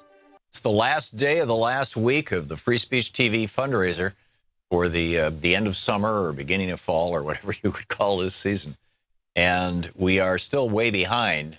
Well, not way behind, but we're still behind. And we still have Mike in San Francisco who is offering to double your gift up to $20,000 today. So I mean, this is just a wonderful, wonderful thing. So please call now and make a contribution to Free Speech TV if you have not already. The number 877-378-8669. And, or you can make a contribution at freespeech.org too on the website. This television network is such an important part of our media infrastructure. We really need to keep Free Speech TV going, and we do it with your help. And here's your tag you're it moment, right? Here's an opportunity to be part of this television network, to be a supporter of Free Speech TV, and a fine thing it is, right? To be able to say, hey, I helped keep this television network going, and some good messages, and hopefully some inspiring thoughts, and helping us all keep sane. It's during these weird times. I mean, we're very much in that the old cliche about the Chinese curse, may you live in interesting times. Boy, are these interesting times. And we need real information more than ever. And instead, what do we get out of the particularly the cable news? We get pablum. We get the same old middle of the road commentators offering their conventional wisdom of, never challenging what's really going on, never seriously talking about what's really going on. We do that here on Free Speech TV. We talk about what's actually happening, and who's doing what and how and all that. So this is just an important television network. It's important to all of us. It's important to democracy itself, in my opinion, because our media has become so corrupted since 87, when Reagan ended the Fairness Doctrine, and 96, when Clinton signed the Telecommunications Act, and now we've got Ajit Pai at the FCC. He wants to allow Sinclair Broadcasting to do another hyper merger so that they reach 72% of America. They're calling it the folks over at Public Citizen. I got an email from them this morning. Maybe it was Credo Action. It was one or the other. Saying they're calling it the Trump TV, right? There's going to be local stations all across the country, just running right-wing content. So anyway, please call now and make a contribution. With an $80 gift, you get the Stamp Stampede stamp. It's a self-inking stamp, and let's see, there it is, right there. These are just pictures of money, that has been stamped, and Bernie holding one and whatnot. And this one is specifically speaking to Big Pharma, and a Free Speech TV water bottle. And this is one of those really cool metal water bottles that's super reusable and doesn't have weird chemicals in it, and it's good for the earth and you. That's with an $80 gift. With a $120 gift, you get the Stamp Stampede stamp, the water bottle, and a copy of Mike Papantonio's new book, Law and Vengeance. And it's a great novel if you like reading fiction. It's a John Grisham quality legal thriller. With a $240 gift, you get the Anti-Pharma stamp, the Free Speech TV water bottle, Law and Vengeance by Mike Papantonio, and They Thought They Were Free by Milton Mayer. This is the book that he wrote about what it was like in Germany in the 1930s. In fact, this is probably not the cover that you'll get. There's several different editions of the book out, but the one we were playing before, had a swastika on it, and it appears that YouTube freaked out about it. So anyway, I understand people are freaking out about swastikas. So, but that's it's the book about the Nazis. With a $360 gift. Oh yeah, that's the with a $360 gift, you get the Anti-Pharma stamp, the Free Speech TV water bottle, Law and Vengeance by Mike Papantonio, They Thought They Were Free by Milton Mayer, and my book, Unequal Protection, which is about how corporate personhood happened, and how Citizens United happened, and how, and what we can do about it. And there are things we can do about it. And with a $480 gift, which would be $40 a month for a year too, you get the Anti-Pharma stamp, the big Free Speech TV water bottle, Law and Vengeance by Mike Papantonio, They Thought They Were Free by Milton Mayer, Unequal Protection by Thom Hartmann, and Democracy in Chains by Nancy MacLean, a brilliant book about the right-wing takeover of our government. And it's a shocking, shocking book. And these are all, I mean, you know, here's a great stack of great books. These are all great gift items. If you know people with birthdays coming up or whatever, $1,000 pizza party with me. So please call now and help out Free Speech TV. Thanks so much.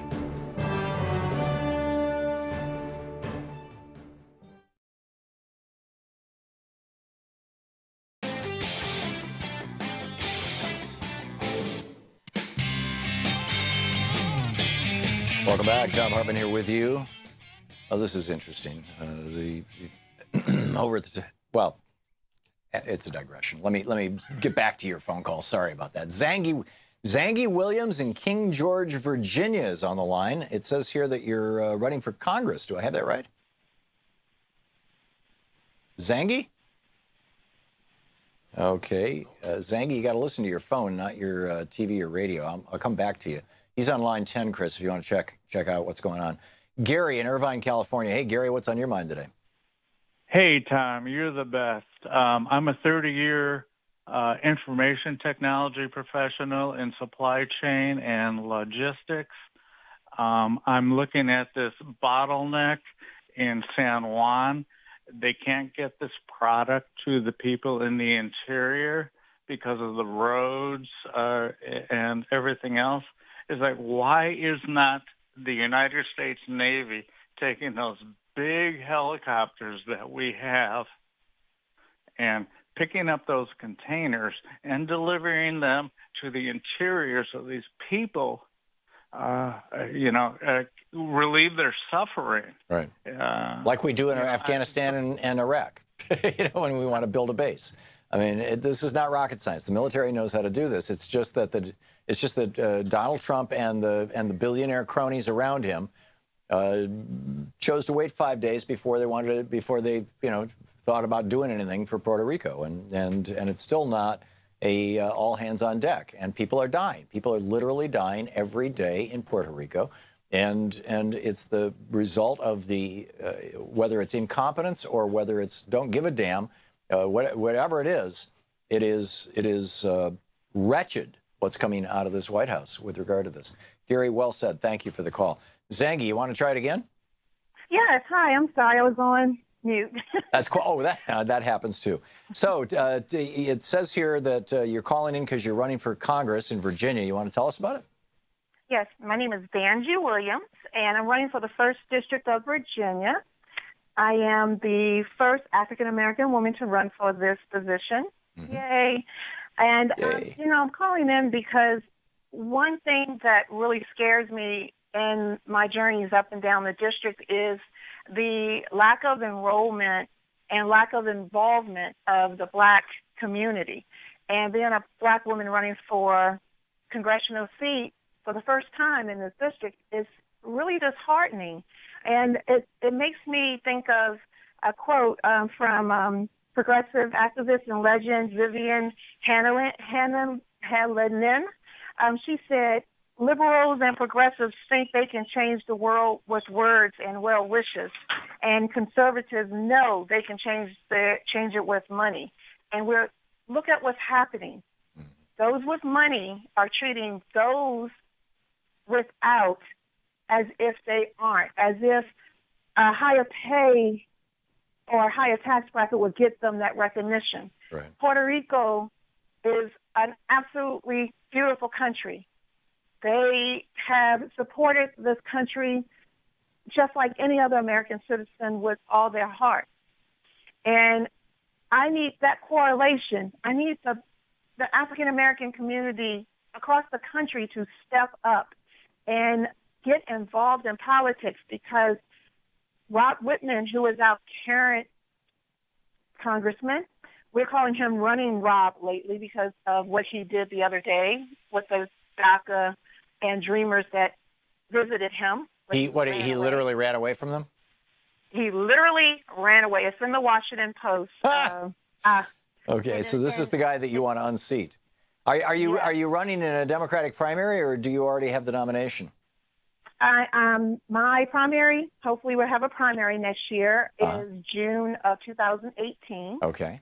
And right now I am out there supporting our state and local candidates, and I'm telling everyone, especially the Black community, get out and vote. That's great. Zanji, you want to give us your website or information on how people can learn about you if they want to, help out in some way? My name is under Vangie, VANGIE, for Congress.com. Okay. And I'm on Facebook under Vangie for Congress, the word for, and Twitter. I'm a follower of yours. Great show as always. Thank you. Is Vangie #4 for Congress. And, of course, you want to support me? Support VangieForCongress.com. Great, great. Vangie, and my apologies for mispronouncing your name. Thanks so much for the call, and keep us up to date on how it's going, okay? Thank you. Thank you, Tom. Keep up the great work. Thanks. Great talking with you. And I wish you the very best. Rudy in Atlanta, Georgia. Hey, Rudy, what's on your mind today? Hey, how you doing, Mr. Hartman? Nice to speak to you again. Thank you. What's up? We are definitely living in extraordinary times. When I think about the President 45 here, he is doing an extraordinary job in waking folks up. And that's what I think he is doing. This thing with the NFL and sports, the NFL needs to be very careful. They need to be very careful and to be on the right side of history. And basketball. But I say this right here. I'm a veteran, and I play sports. My brother's a veteran, retired military, and he plays sports. This can easily rock the NFL boat if they don't do the right thing. Yeah. I see them teetering on the fence. Yep. And I just wish the owners just come straight out and say, hey, stay out of our business.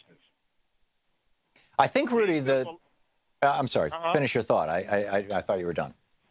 Well, I mean, hey, people are waking up, Tom. Yeah, I agree with that. But see, I think that what the owners are doing, and this is what Dave Zirin was writing about, complaining about, and talking about on our program a little while ago.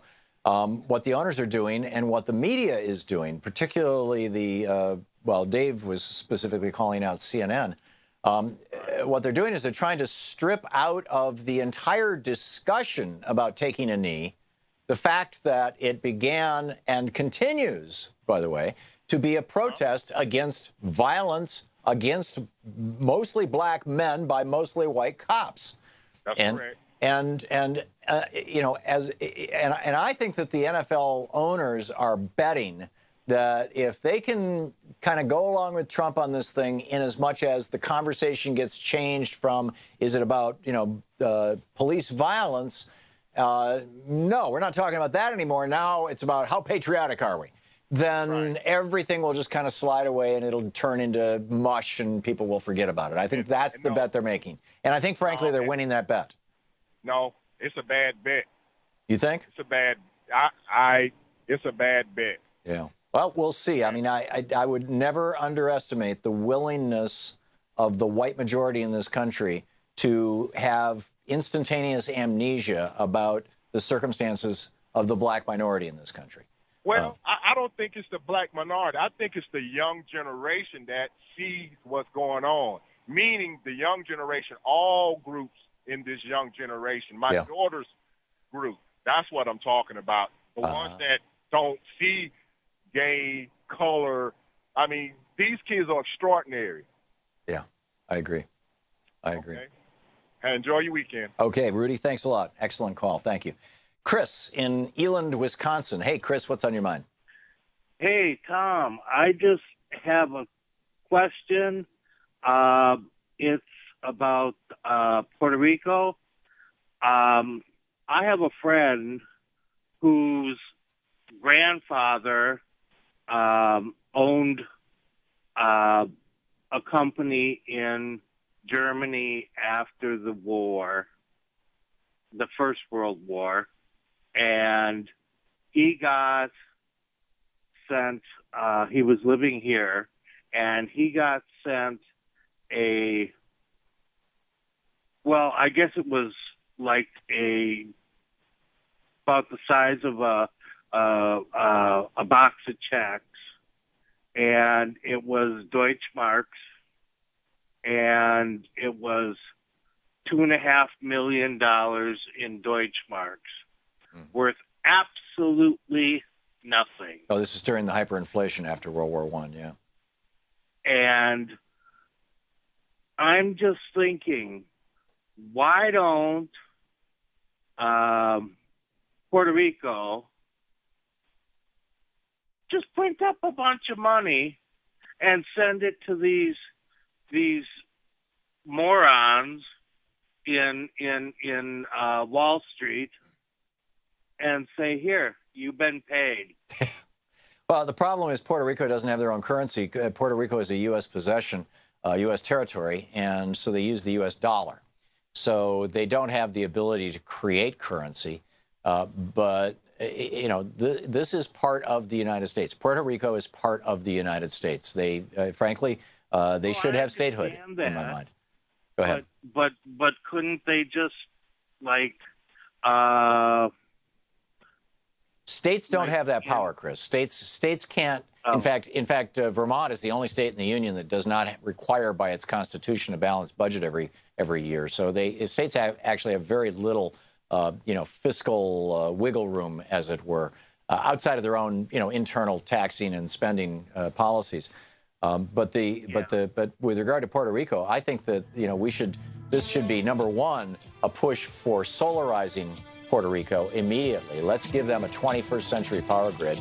And number two, let's make them a state.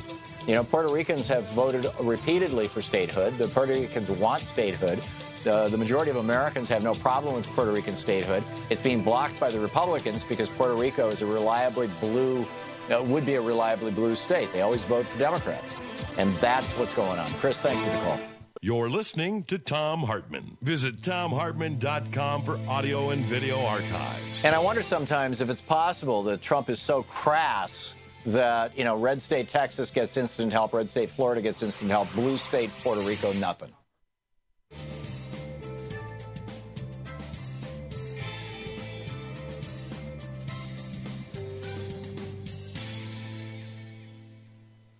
And welcome back. Mina in St. Paul, Nebraska. Hey, what's on your mind today? Hi, Tom. I want to tell you we won one today. If your listeners don't know, there's a small town just south of Pine Ridge, South Dakota called White Clay, Nebraska. Mm-hmm. There are 12 people that live in that town, and they had 4 off-sale beer joints. I'm sorry, for what? Off-sale. You couldn't sit in the bar and drink, but you could buy the beer and take it out. Oh, I see. Okay. They sell about 3 million cans of beer a year. Whoa. A town of 12 people sells 3 million cans of beer a year? Yeah. Wait, is it being sold to the reservation across the border? Well, they're coming across. Yet it's within walking distance. I have walked from the South Dakota portion to the Nebraska to White Clay. Right. Okay. Close. And Nebraskans for Peace, the oldest statewide peace group in the nation, has been fighting for years to get those beer joints closed. For the first time, the Nebraska Liquor Commission denied their permits, to renew their permits. And today, the Nebraska Supreme Court upheld that.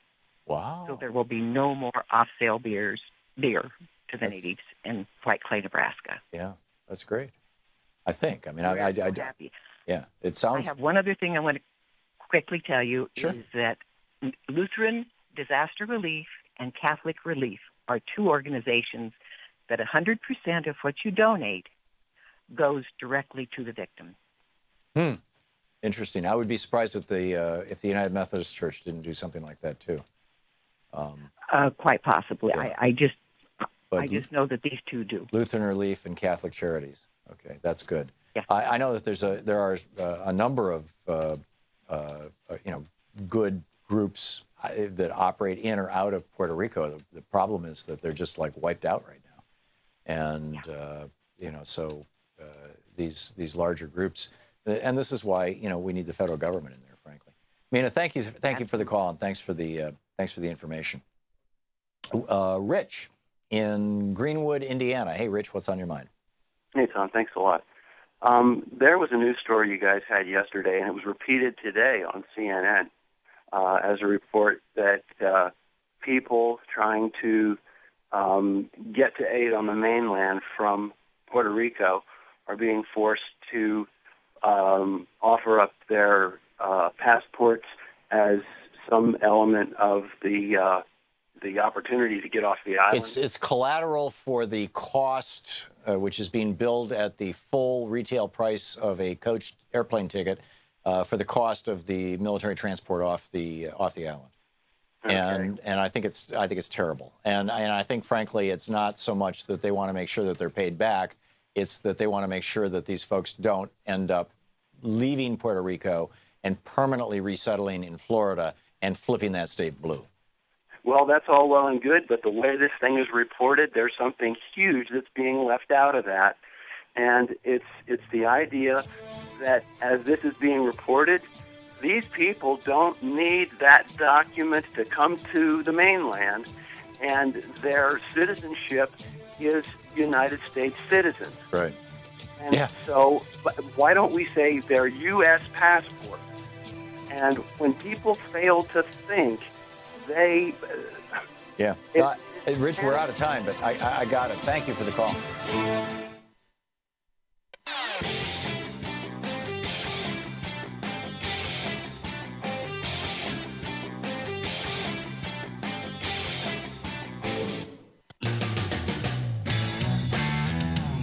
Welcome back.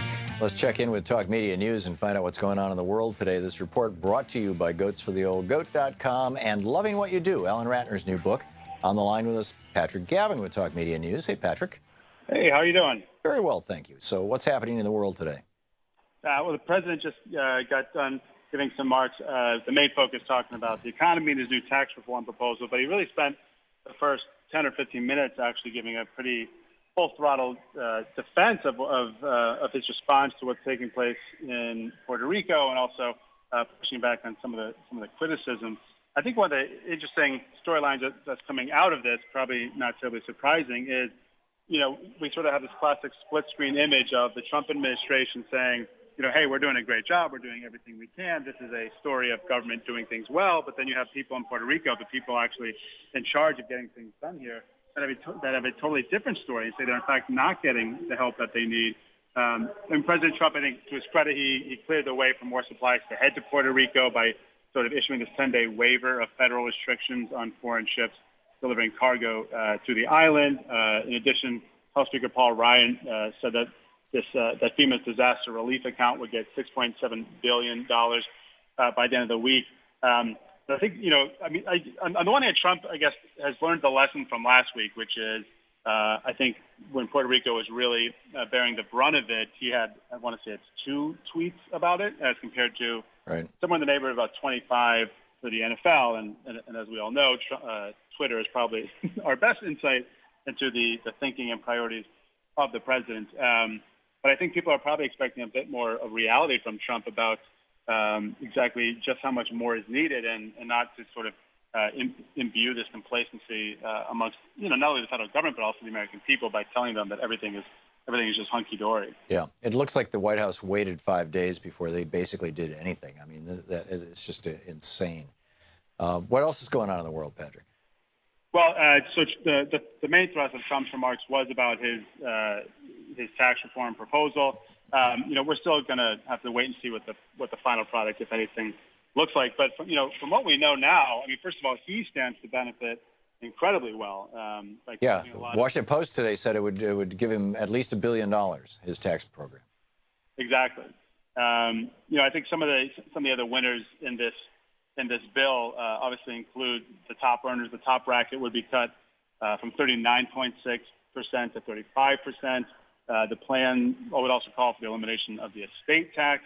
Hedge funds, lawyers would stand to benefit. The oil and gas industry would stand to benefit as well by slashing that corporate tax rate to 20%, even though, I mean, I think one of the more interesting things to watch in this tax reform debate is going to be 2 things. One, Trump keeps on talking about bringing that corporate tax rate down to 15%, which is quite low. I mean, most folks do. I mean, even President Obama wanted it too closer, I think, to around 25%. Right. Democrats would say 25, 23. Well, the effective tax rate right now is between 13 and 17%. I mean, that's what, and about half of your Fortune 500 companies are paying nothing in taxes. Virtually all of the fossil fuel companies pay nothing in taxes. Most of your drilling companies pay nothing in taxes.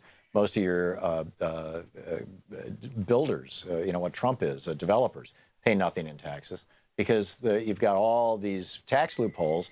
You know, the depreciation, the housing depreciation, the oil well, the oil depletion allowance, which is a depreciation. They've got all these ways to avoid paying taxes.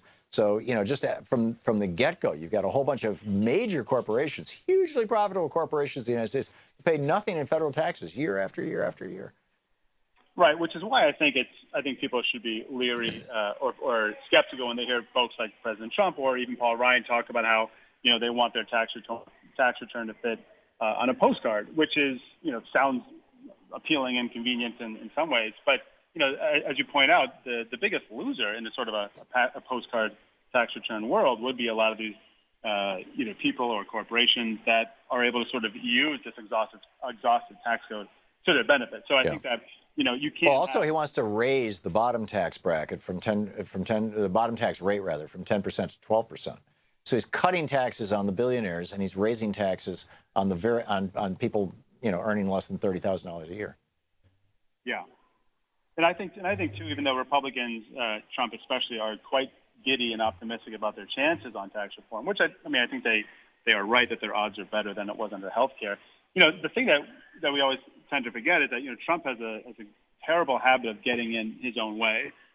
You know, and there are a number of ways he could do that in this debate. I mean, one, if he does insist on this 15% corporate tax rate, which I don't think he will. I think it's just him sort of, you know, purposely planting that flag too far down the field. He thinks it's a negotiating strategy, you know. Yeah, but then, you know, all reports of the White House actually insist that he really does want that. That it's, you know, I don't know if he's willing to sort of, you know, hang his presidency on it. But you know, even though most Capitol Hill Republicans are now saying that they are open to being flexible on that, so far Trump's saying he's not. I find that hard to believe. But that, you know, that is one way he could jeopardize it, and the other is just sort of, I think, due to the fact that his relationships with Capitol Hill are so toxic. We saw in the healthcare debate how he's willing to call out folks from his own party, that he's not interested in the drafting of it. He just is interested in the signing of it. Right. So, you know, even though I think Republicans have learned their lesson and I think are going to have their ducks in a row and a PR machine behind us, unlike anything we've ever seen before. I mean, the big Trump card, pardon the terrible expression, is going to be whether or not Trump himself is actually going to be able to use his own bully pulpit to the legislation's success or its failure. Well, first they've got to have some legislation. All they have right now is a 9-page set of talking points, and so you know this is all really an abstraction right now. Yeah, and I think that's part of the problem too, is that Trump is not. I mean, on the one hand, it is Congress's job to craft legislation, but you know, as you know, precedent usually has the president at least provide a good amount of guidance, and Trump is just thoroughly uninterested in doing that, and instead just wants Capitol Hill to craft it. Yeah, you guys do it. I'll take credit for it. That's kind of his strategy. So what else is up in the world? Oh, that's it. I'm sorry, Patrick. We just hit the music. We're out of time. Right. Take care. Yeah, thank you, Patrick. Patrick Gavin with Talk Media News, brought to you by goatsfortheoldgoat.com and Ellen Ratner's new book, Loving What You Do. Right after the break here, Will Durst is going to drop by, the comedian and political satirist, host of Burst of Durst podcasts. And then we'll continue taking your calls on Anything Goes Friday. You're listening to Thom Hartmann.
The Thom Hartmann Program is brought to you in part by the Aiden Forecast, an investment newsletter with weekly updates of leading market indicators and a monthly deep dive into what the details of the economy and the markets mean for investors and retirees. On the web at aidenmarkets.com. Wines have some of the highest pesticide levels in our food chain. This hour brought to you by ecowine.com. Pesticide-free wines, organic wines, imported from France by the Organic Wine Company, ecowine.com. Hartmann Program is brought to you in part by Super Beets. Super Beets are sourced from non-GMO beets, and they're packed with dietary nitrates, helping to produce nitric oxide for more energy, stamina, and support for healthy blood pressure levels naturally. For more information, call 800-223-8242 or visit tomsbeets.com.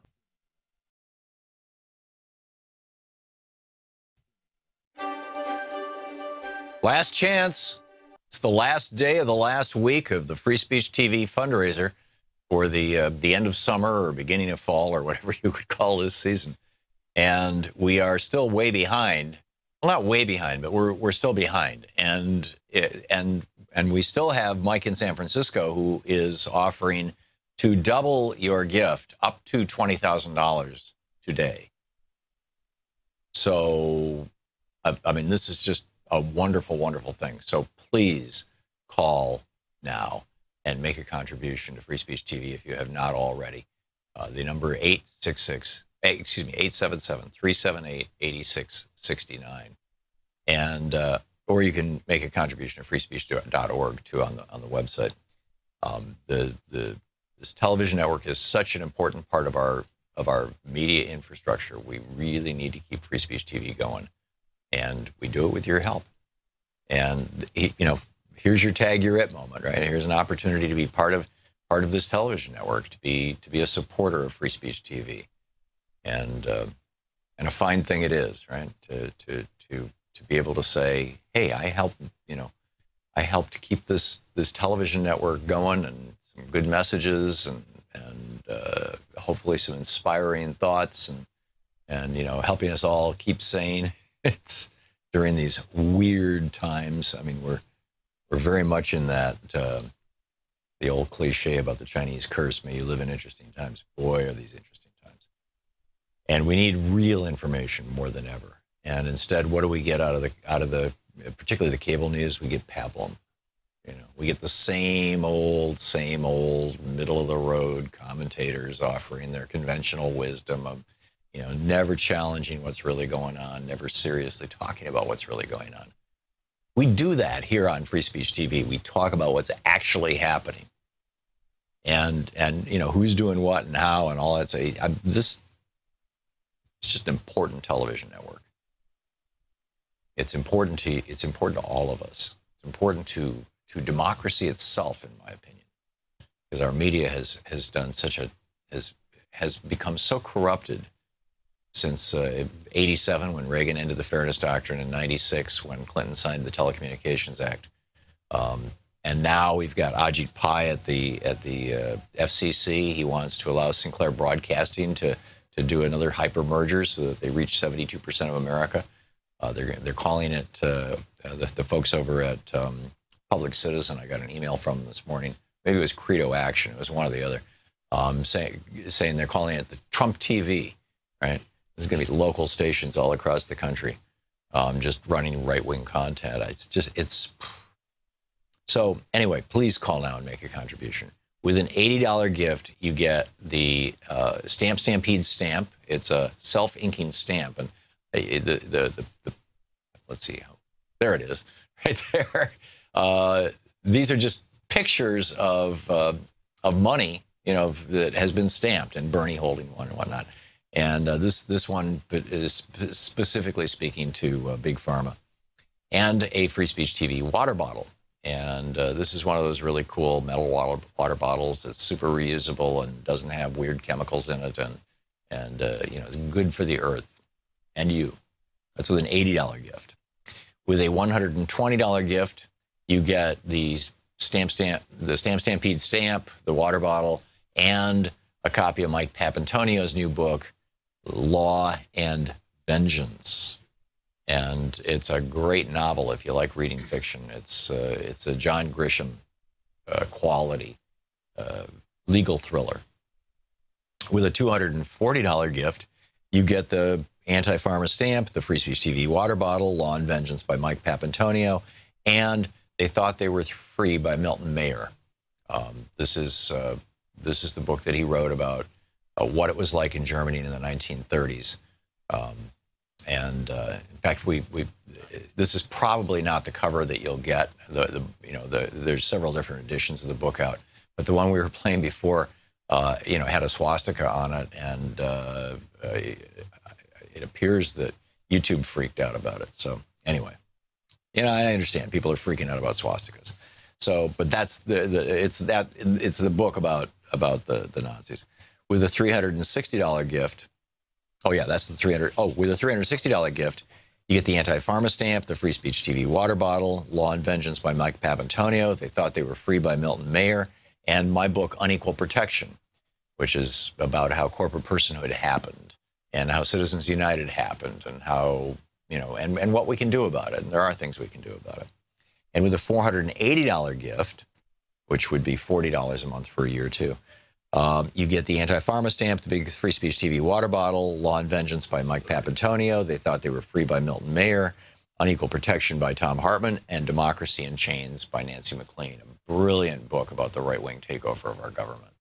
And it's a shocking, shocking book. And these are all, here's a great stack of great books. These are all great gift items. If you know people with birthdays coming up or whatever, $1,000 pizza party with me. So please call now and help out Free Speech TV. Thanks so much.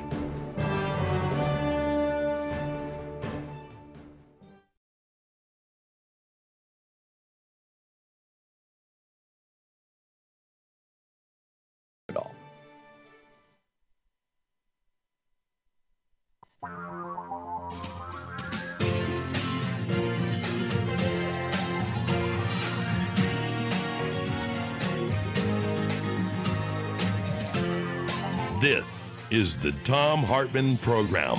Welcome back. Thom Hartmann here with you tonight and Saturday. If you're in Steamboat Springs, Colorado, Will Durst is going to, the Durst Case Scenario performance. It'll be at the Chief Theater, 7 p.m., 813 Lincoln Avenue in Steamboat Springs, Colorado. And for tickets and information, you can go to Will Durst, WILLDURST.com. And the aforementioned Will Durst, comedian, political satirist, and host of the Burst of Durst podcast, on the line with us. You can tweet him at Will Durst also. Hey, Will, welcome back to the program. It's been a while.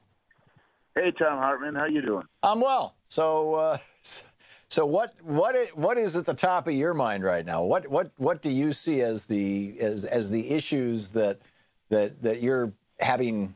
Maybe fun is the wrong word, but that you're working with in your activist comedy. Well, normally I kind of hit both sides. I'm a bipartisan basher, but I've abandoned all pretense at being bipartisan now. So the show that I'm doing is... You become a complete Trump supporter? No. If you think the guy in the Oval Office is a breath of fresh air, my show is not for you. Okay. It's hard keeping up though. That's normally the political comedy landscape it's a horizon punctuated by spikes, but with this guy, it's all spikes. There's something new every day. Mm. Yeah. What is the dynamic in the industry, for lack of a better word, of comedy? On how far you go, how far you don't go, where the boundaries are, how the boundaries have changed as a consequence of the Trump presidency. How has your business, altered as a consequence of this? One in a lifetime, apparently one in the history of the country president.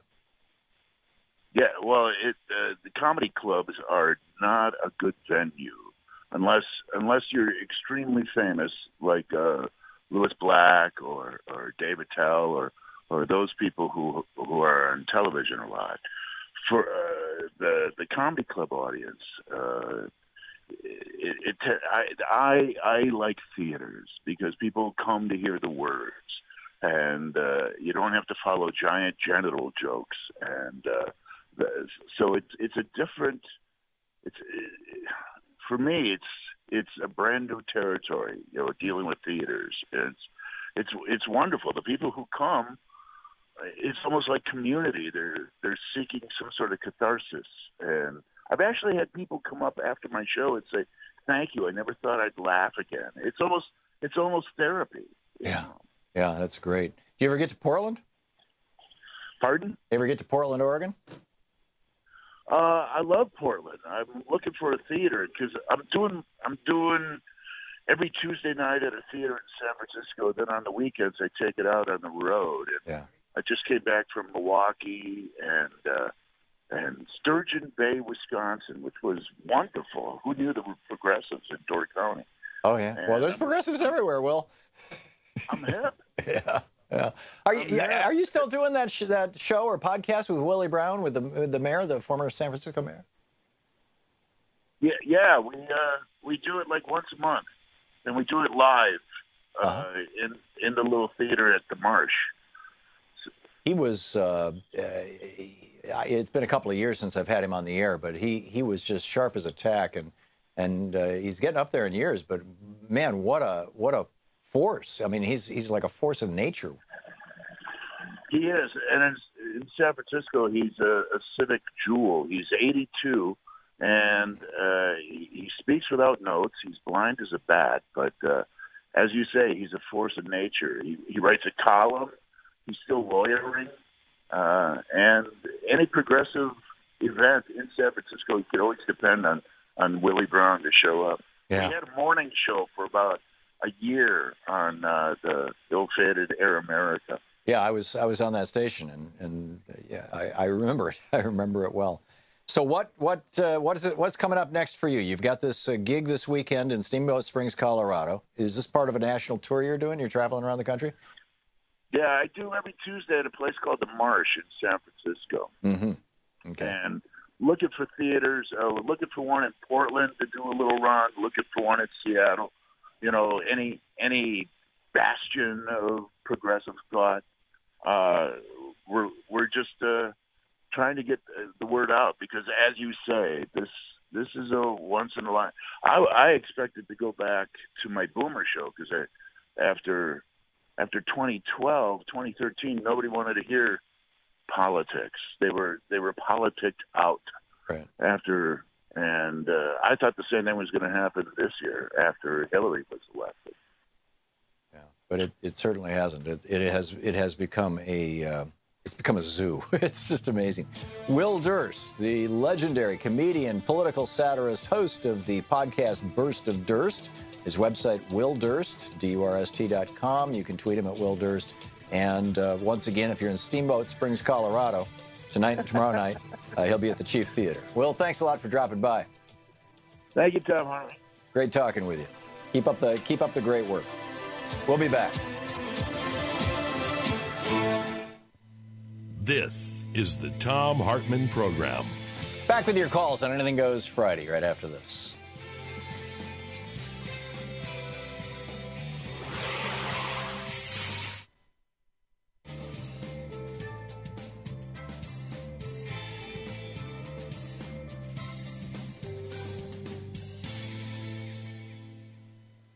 And welcome back. Johnny in Lamarck, Texas. Hey, Johnny, what's on your mind? Thanks for watching Free Speech TV. Hey, Tom. As often happens when I'm listening to your program on hold, I have one question inspired by a listener or viewer, and then you say something that inspires a whole bunch of other stuff. So I'll just stick to my original. Your caller, David, at the bottom of the previous hour, he quoted Conversations with God. And that inspired a rhetorical question that I have for some right-wing religious zealots who are so quick to criticize college students who prefer not to necessarily listen to the insults and contentious attitudes of people like Ann Coulter. So my question for those people is, would you guys be willing to defend the booking of a couple of atheists to speak to your fellow congregants, or worse yet, to your kids at their religious zealot Christian universities? I'm missing something here, Johnny. With the new photograph of him up against a brick wall, that makes a bad visual for me. Yeah. It makes me feel uncomfortable that like we're up against a brick wall by the right wingers. What is the right wing hypocrisy that you're specifically speaking of? I must have missed something there, Johnny. What's the right wing hypocrisy that you're talking about?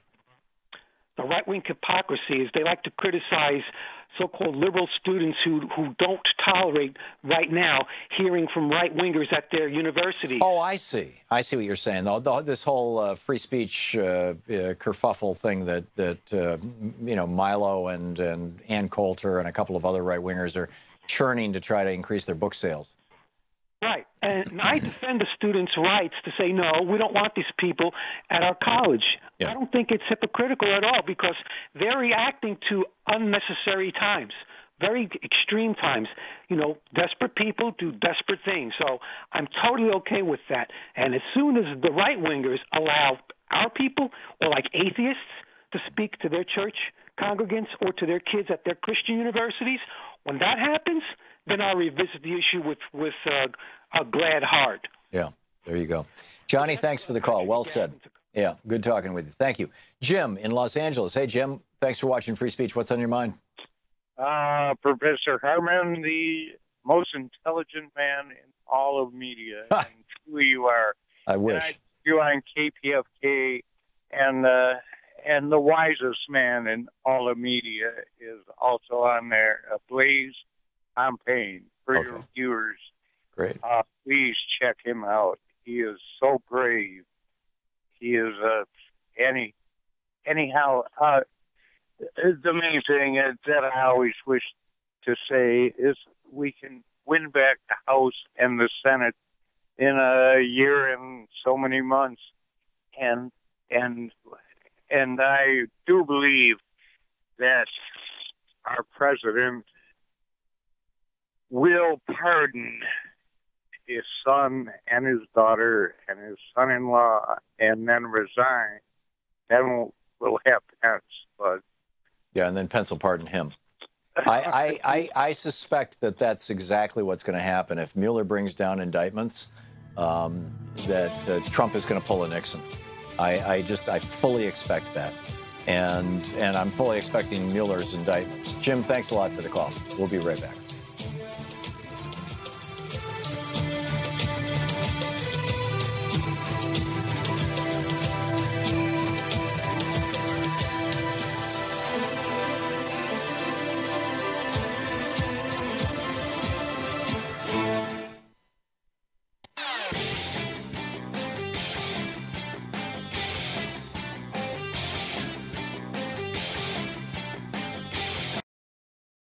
Hi there, I'm Marie with Free Speech TV. Your support, whether through giving donations, volunteering, or spreading the word about Free Speech TV, has made it possible for the only independent progressive news network to exist.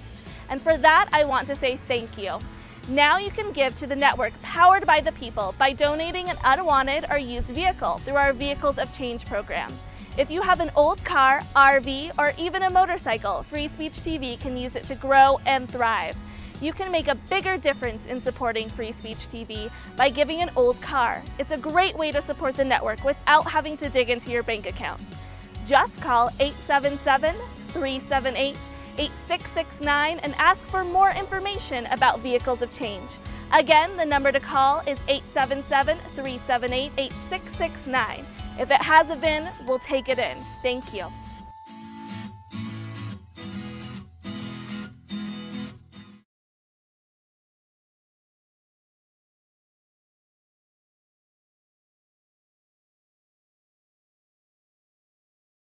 Program. By the way, I just something I saw yesterday afternoon that just amazed me that I wanted to share with you.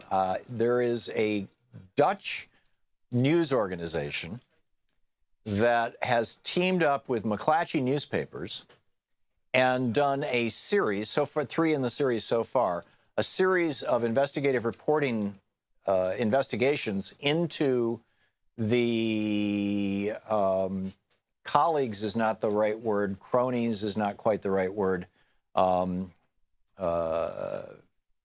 fellow criminals of Donald Trump. And the third part just came out. I saw it over at alternate.org. There's an article about it with a video embedded in it. It's a half-hour-long report. It's in English. And it played on Dutch television. And basically what they're alleging is that there was this guy in Kazakhstan who, you know, when the Soviet Union fell apart and the Chicago boys came in, and, you know, with Milton Friedman and all the, you know, I mean, he was dead, but his theories and whatnot, of complete neoliberal transformation, what it did was it created an opportunity for the most predatory among the people in the countries to pretty much steal everything. So there was these two guys in Kazakhstan, one who stole apparently billions of dollars from a bank, and another one who stole you know, hundreds of millions of dollars, and they both left the country, and one is hiding out in France, I think, and the other is hiding out someplace else, and one of them has a relative here in the United States, and apparently from watching this documentary, they'd been using some of Trump's properties to launder their money. And now, you know, again, this is their reporting, not my reporting. I encourage you to just go watch it. You can you know, see it. And there's this guy named Felix Sater, who's kind of at the center of the whole thing.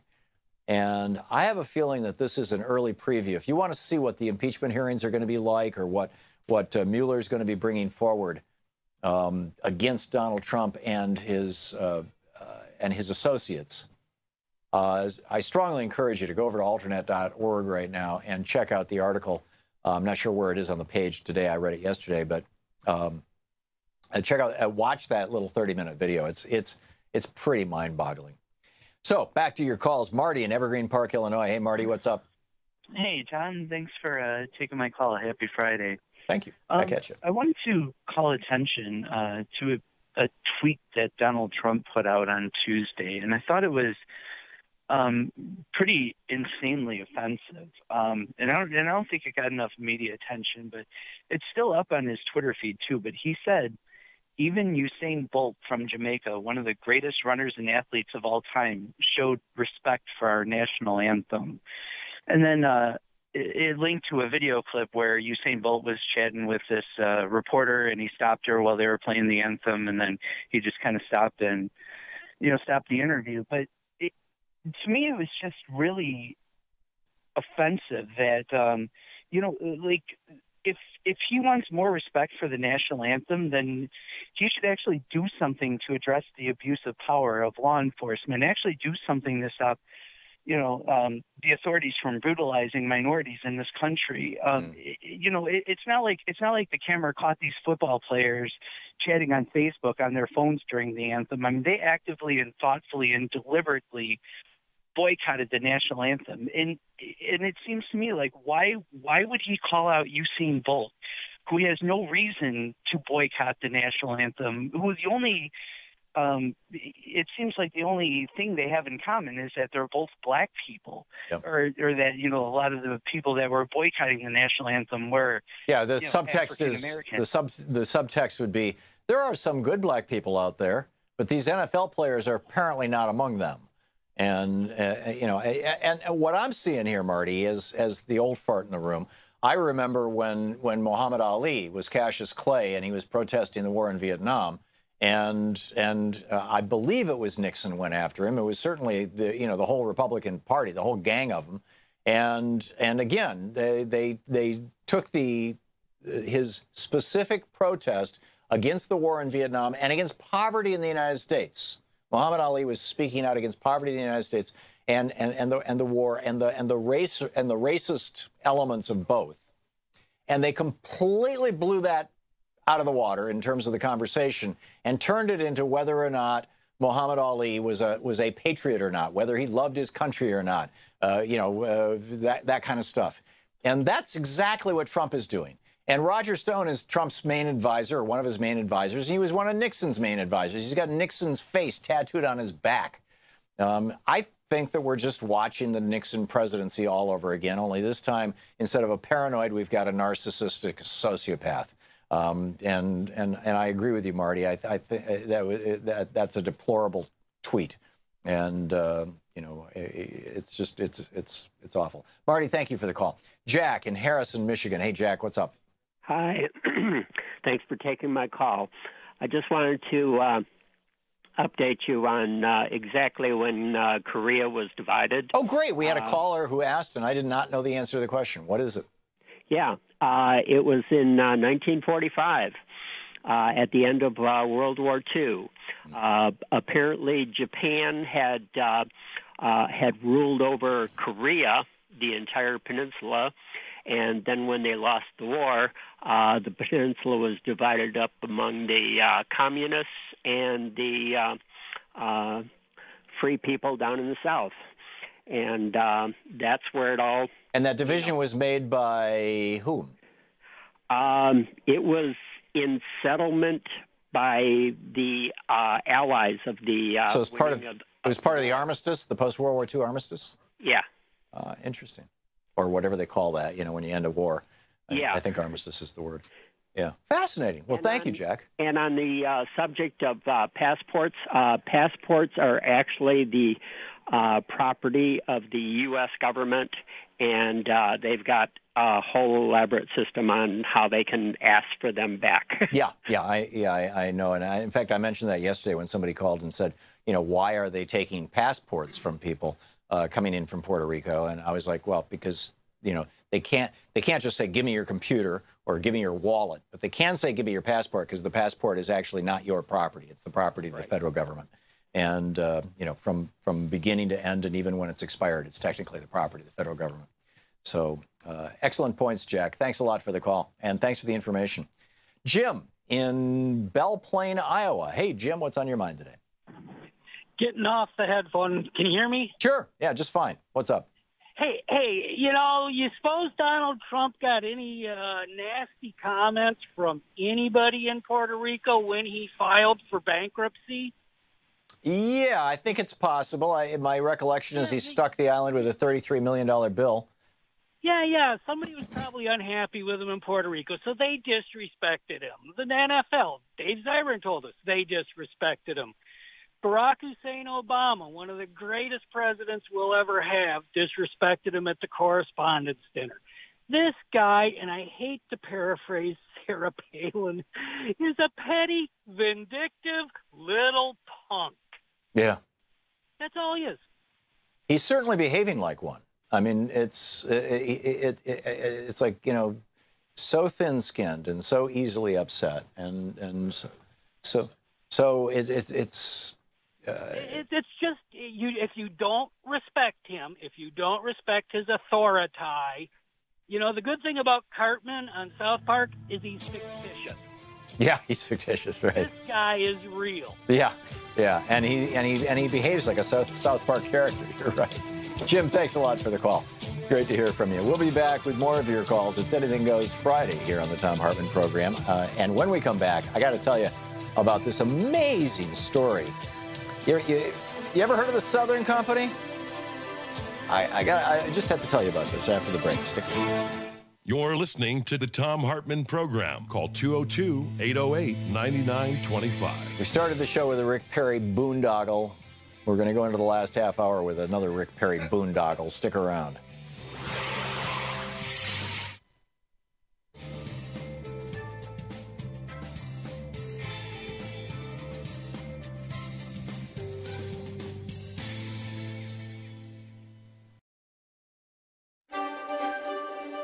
Last chance. It's the last day of the last week of the Free Speech TV fundraiser for the end of summer or beginning of fall or whatever you would call this season. And we are still way behind. Well, not way behind, but we're still behind. And we still have Mike in San Francisco who is offering to double your gift up to $20,000 today. So, I mean, this is just a wonderful, wonderful thing. So please call now and make a contribution to Free Speech TV if you have not already. The number 877-378-8669. And, or you can make a contribution at freespeech.org too on the website. This television network is such an important part of our media infrastructure. We really need to keep Free Speech TV going, and we do it with your help. And here's your tag you're it moment, right? Here's an opportunity to be part of this television network, to be a supporter of Free Speech TV, and a fine thing it is, right? To be able to say, hey, I helped to keep this television network going, and some good messages, and hopefully some inspiring thoughts, and helping us all keep sane. It's during these weird times. I mean, we're very much in that the old cliche about the Chinese curse, may you live in interesting times. Boy, are these interesting times. And we need real information more than ever. And instead, what do we get out of the particularly the cable news? We get pablum. We get the same old middle of the road commentators offering their conventional wisdom of, never challenging what's really going on, never seriously talking about what's really going on. We do that here on Free Speech TV. We talk about what's actually happening, and who's doing what and how and all that. So it's just an important television network. It's important to all of us. It's important to democracy itself, in my opinion, because our media has become so corrupted since 87, when Reagan ended the Fairness Doctrine, and 96, when Clinton signed the Telecommunications Act. And now we've got Ajit Pai at the FCC. He wants to allow Sinclair Broadcasting to do another hyper merger so that they reach 72% of America. They're calling it, the folks over at Public Citizen, I got an email from them this morning. Maybe it was Credo Action. It was one or the other. Saying they're calling it the Trump TV, right? There's going to be local stations all across the country, just running right-wing content. So anyway, please call now and make a contribution. With an $80 gift, you get the Stamp Stampede stamp. It's a self-inking stamp, and let's see, there it is, right there. These are just pictures of money, that has been stamped, and Bernie holding one and whatnot. And this one is specifically speaking to Big Pharma, and a Free Speech TV water bottle. And this is one of those really cool metal water bottles that's super reusable and doesn't have weird chemicals in it, and it's good for the earth and you. That's with an $80 gift. With a $120 gift, you get the Stamp Stampede stamp, the water bottle, and a copy of Mike Papantonio's new book, Law and Vengeance. And it's a great novel if you like reading fiction. It's a John Grisham quality legal thriller. With a $240 gift, you get the Anti-Pharma stamp, the Free Speech TV water bottle, Law and Vengeance by Mike Papantonio, and They Thought They Were Free by Milton Mayer. This is the book that he wrote about what it was like in Germany in the 1930s. In fact, this is probably not the cover that you'll get. There's several different editions of the book out, but the one we were playing before, had a swastika on it, and it appears that YouTube freaked out about it. So anyway, I understand people are freaking out about swastikas.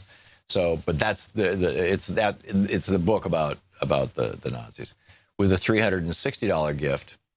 Oh yeah, that's the with a $360 gift, you get the Anti-Pharma stamp, the Free Speech TV water bottle, Law and Vengeance by Mike Papantonio, They Thought They Were Free by Milton Mayer, and my book, Unequal Protection, which is about how corporate personhood happened, and how Citizens United happened, and how, and what we can do about it. And there are things we can do about it. And with a $480 gift, which would be $40 a month for a year too, you get the Anti-Pharma stamp, the big Free Speech TV water bottle, Law and Vengeance by Mike Papantonio, They Thought They Were Free by Milton Mayer, Unequal Protection by Thom Hartmann, and Democracy in Chains by Nancy MacLean, a brilliant book about the right-wing takeover of our government. And it's a shocking, shocking book. And these are all, I mean, you know, here's a great stack of great books. These are all great gift items. If you know people with birthdays coming up or whatever, $1,000 pizza party with me. So please call now and help out Free Speech TV. Thanks so much.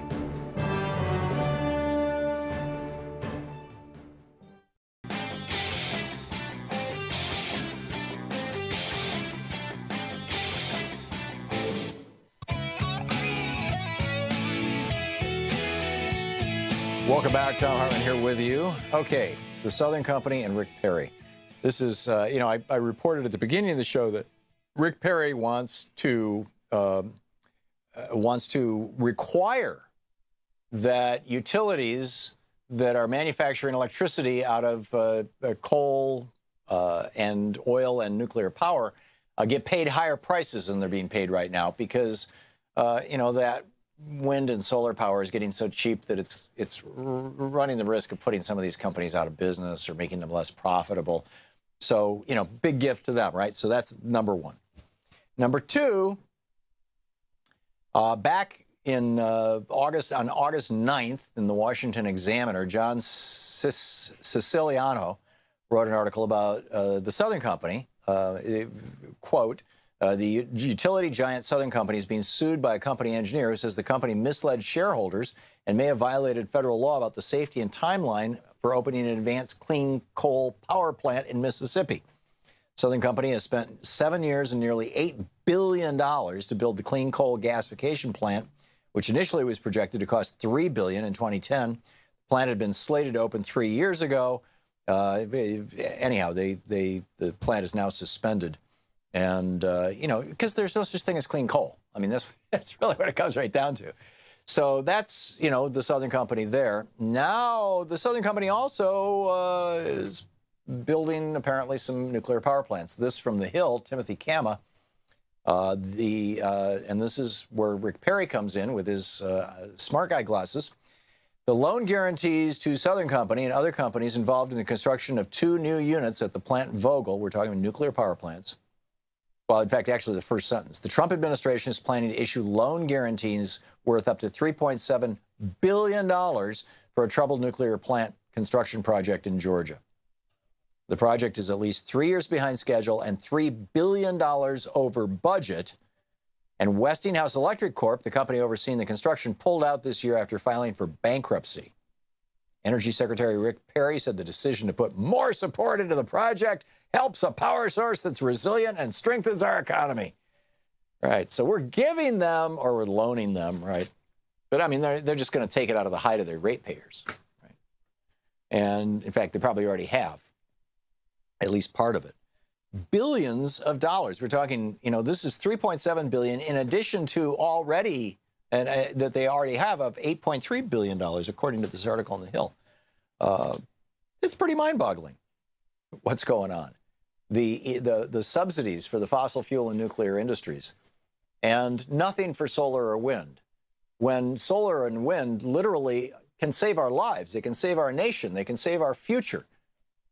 And these 18th and 19th century, you know, oil, coal plants, and even the 20th century nuclear plants, these things are dinosaurs. They should no longer be operating. Mike in San Francisco. Hey, Mike, what's on your mind? Hey, Tom, thanks for taking my call. Sure. It seems like every day on your show we see another example of the consequences of corporate personhood. And I thought of another one. If a corporation is a person, then by the 13th Amendment, how can that person have an owner? Right. Shouldn't there be ways of corporate abolitionists trying to free these innocent corporations from the shackles of the humans who own them? You would think, and this is where, you know, the Supreme Court failed to make the distinction between natural persons and artificial persons. I mean, they have made the distinction in the past in certain circumstances, but they failed to make it super clear, and pop culture doesn't make it clear. So yeah, we've had this. You know, another great bumper sticker. One, you know, that's essentially a bumper sticker. Another great one is, you know, I'll believe in corporate personhood when Texas executes one. Indeed. You know. Yeah, and for that matter, you can extend the idea that, you know, if we could really free corporations, that would get rid of shell corporations, because corporate persons can't own other corporate persons either. Yeah, there you go. Yep. Anyway, that's it. But okay, thanks a lot, Mike. Good one. Sean in Orlando, Florida. Hey, Sean, what's up? Hey, I wanted to call and discuss what I think our priorities should be as a progressive resistance this coming month. The NFL debate, I think, is just something that Trump is focusing us on just to detract us from what's really important right now, and that is the relief efforts in Puerto Rico. This is a really time-sensitive matter, and I know that all your listeners are smart enough to go find their own way of helping the people in Puerto Rico, so I just hope people are focusing on that. Also, the next thing coming up would be the tax cuts. This is just absolutely ridiculous. Supply-side economics have never worked, and I think that we should just call in the jury and let everyone know that Reaganomics is dead. Yeah, I keep preaching that song, but it doesn't seem to break through into the mainstream. It's but not only is Reaganomics dead, Reaganomics is a scam, and it's not dead actually. It should be dead, but you know, we're still living in the Reaganomics world, and now Trump is trying to double down on it. And, you know, when Sam Brownback did that in Kansas, it destroyed the state. Now he wants to destroy the country, I think, you know, with this. You know, the damage that Reagan has done to this country is mind-boggling. It's inestimable. It's just, I'm wordless. You know, I'm missing, and until people start to realize, I mean, Bruce Bartlett wrote this piece in yesterday's Washington Post. Bruce Bartlett was the guy in the Reagan administration who developed the whole tax cut thing, right? I mean, he put it all together. He made it happen. He rationalized it. He justified it. He wrote a book about it. He gave speeches about it. He lobbied for it. And yesterday in the Washington Post, Bruce Bartlett, this Republican cohort of Ronald Reagan, wrote an op-ed in which he said that Reaganomics was a myth.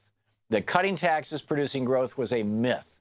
That the reason that the economy grew in the 80s under Reagan was because the Fed, the top interest rate, the federal funds rate was 19% when Ronald Reagan became president. And within 2 years, the Fed had dropped that down to 9%.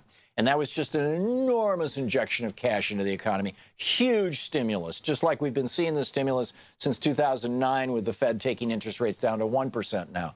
What it does is it just floods the zone with money, and the stock market starts going up and things like that. But even at that, Bruce Bartlett pointed out in that op-ed in Washington Post yesterday, which I strongly recommend everybody check out, that there were three huge the worst anomalies, economic anomalies during Reagan's years. The worst stock market crash, Black Monday since Black Tuesday, since 1929, October of 1929. There was, a bank failure, the SNL crash, and there was a third one. I forget what it was, but it's in the article.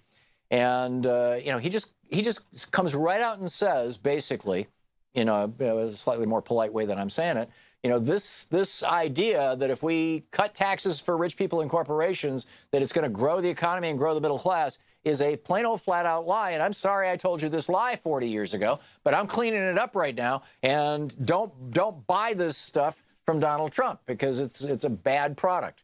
And, these are my words, not Bruce Bartlett's, but I encourage you to read his piece. And Sean, spot on. Thanks for the call. Jim in Lombard, Illinois. Hey, Jim, what's up? Hi, Tom. I just had a short statement.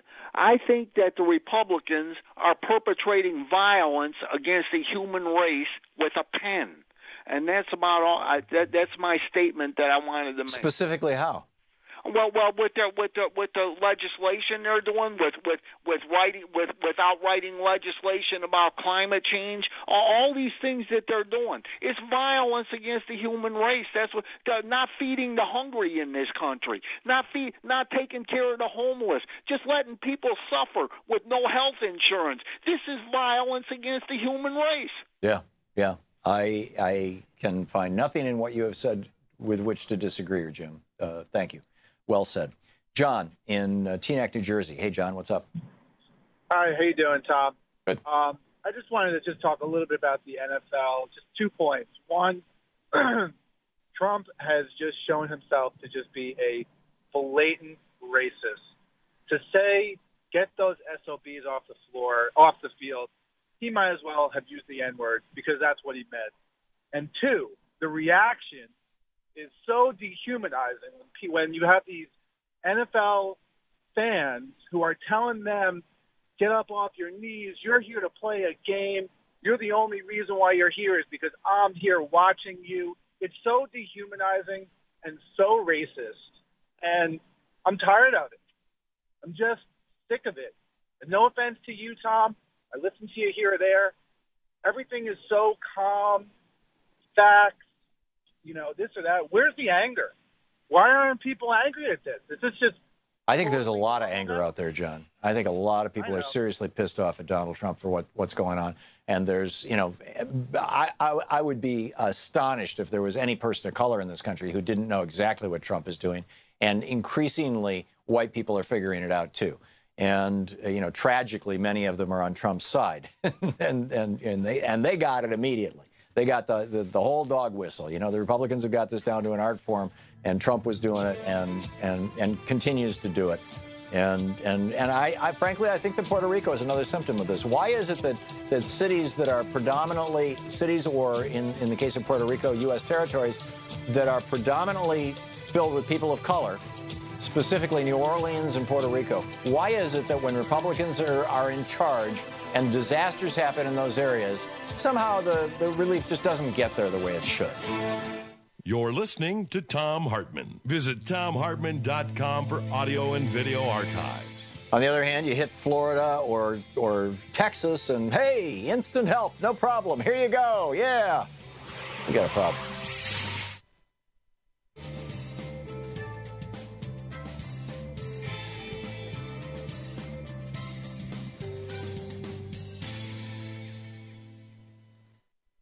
Welcome back. Fern in Temecula, California. Hey, Fern, what's on your mind today? Hi, Tom. It's so nice to speak to you. I have a challenge for all of your listeners. While I'm sure you like hearing how much your show and other shows on Free Speech TV means to them, I challenge every one of your listeners to say something just a little more meaningful than I love your show. I'd like to hear everyone start with, I am a grateful contributor to Free Speech TV. Because without my monetary help and the help of other listeners, we would be more ignorant of the truths we need to hear. You and Amy Goodman should not have to beg for our support because we all get so much from both shows. Well, Tom, I have been a Fern. grateful contributor for a long time, and I intend to continue to be one. So I thank you, and I wish you and Louise a great weekend. Well, thank you, Fern. And let me just say, during... it's better to say those things during these breaks, free speech TV breaks like right now, when we're not on Sirius XM also, because otherwise people get real confused if they're listening to Sirius XM and they're going, what's this free speech TV thing? So I have no idea. yeah. So they're in commercial break right now, and so we just keep going, for free speech TV. But I really appreciate your sentiments, and I've said before, I'm not Donald Trump. And this is not his cabinet meeting. I don't need people to praise me. I appreciate the occasional kind word, but it's not at all obligatory. But supporting Free Speech TV, as you said, I think is a big deal, and I agree with you. Fern, thank you for the call. I got to move along, but thank you. Otto in Greensboro, Alabama. Hey, Otto, what's up?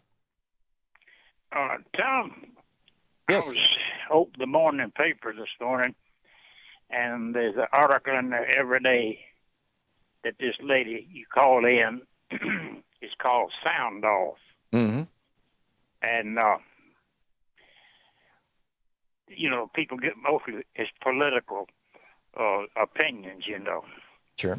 And the Tuscaloosa News is the one I get, and I've called in several times and tried to get some of the Democratic views in, but she never puts it in there. Oh, it's always a right-wing op-ed piece every day? Yeah. Now, this one this morning was a doozy. This guy from Vant, that's where Mercedes-Benz is. He called into her, and she had it in the paper this morning. And he said, what they ought to do is every member of Congress should be made to take Should be Obamacare. Well, all the members of Congress are on Obamacare. Well, I've known that for years. Yeah. It's required by law. Republicans wrote it into the Obamacare law. Democrats actually let Republicans write part of the law. So you can see, Tom, what we're up against and why we send the certain people we do to Washington up there.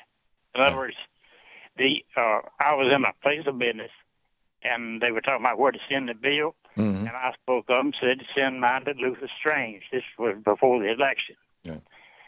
And there was 5 people in there, and not one of them knew who he was. They said, who is Luther Strange? Wow, and he's your senator. Yeah, he's your senator. Otto, we're out of time here, but thanks for the call. It's fascinating stuff. We'll be right back with more of Anything Goes Friday right after this.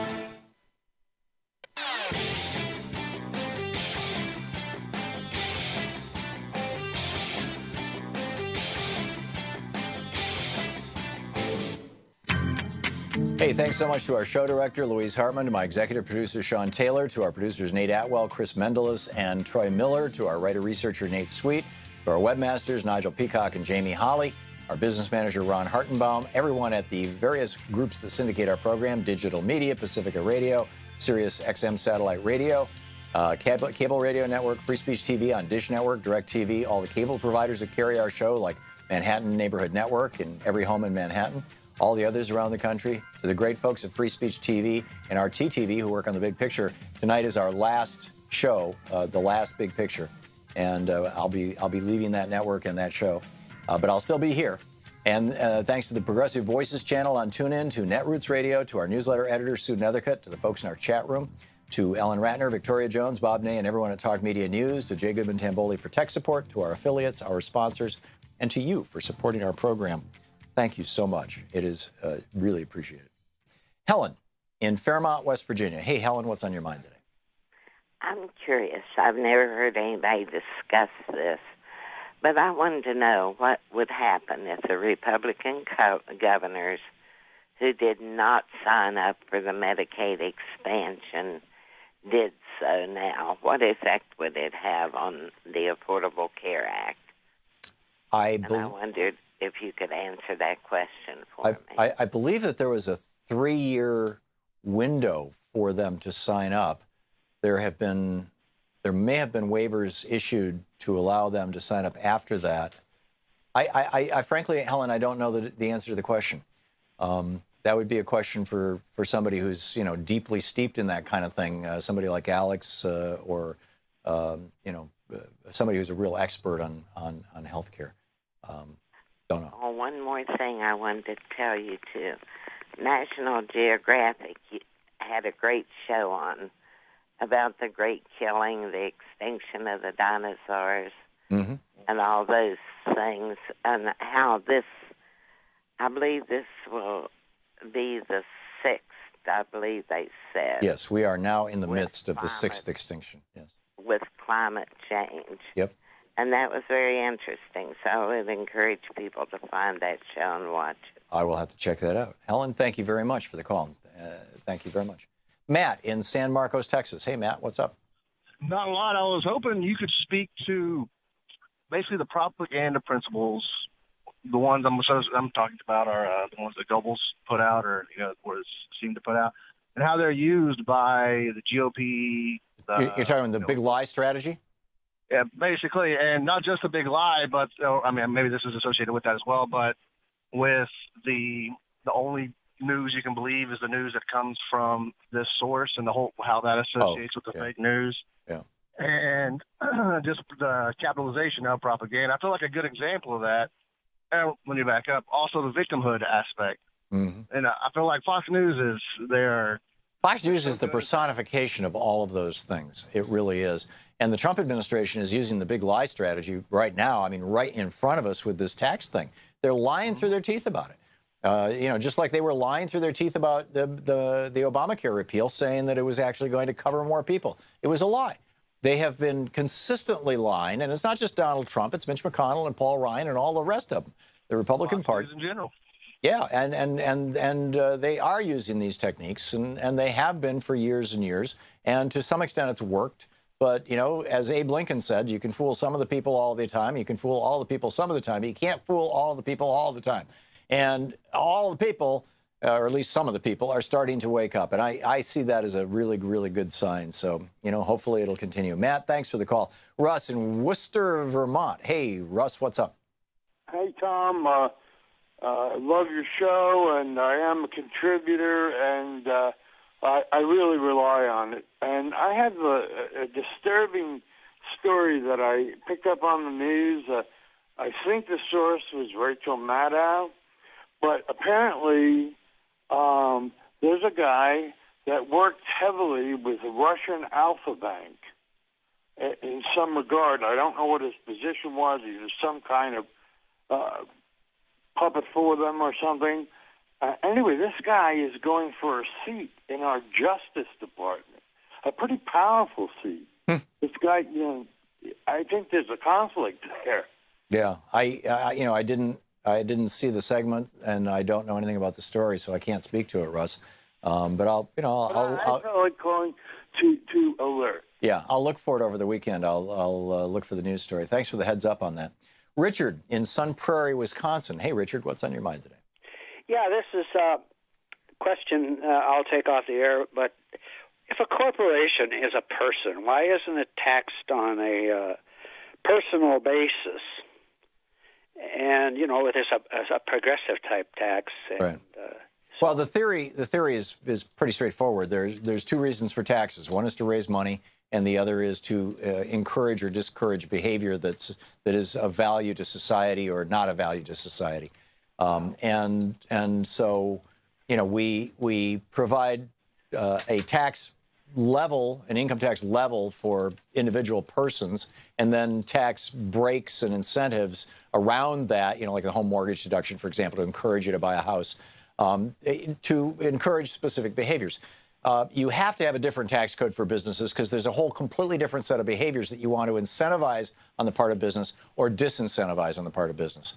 And so that's why you have to have a separate corporate and business rate. But the slick trick that Donald Trump is trying to do right now is this thing with what's called pass-through corporations, which is where if you own your own company, you can you instead of paying yourself a paycheck, you pay yourself essentially a dividend. You pay yourself out of profits.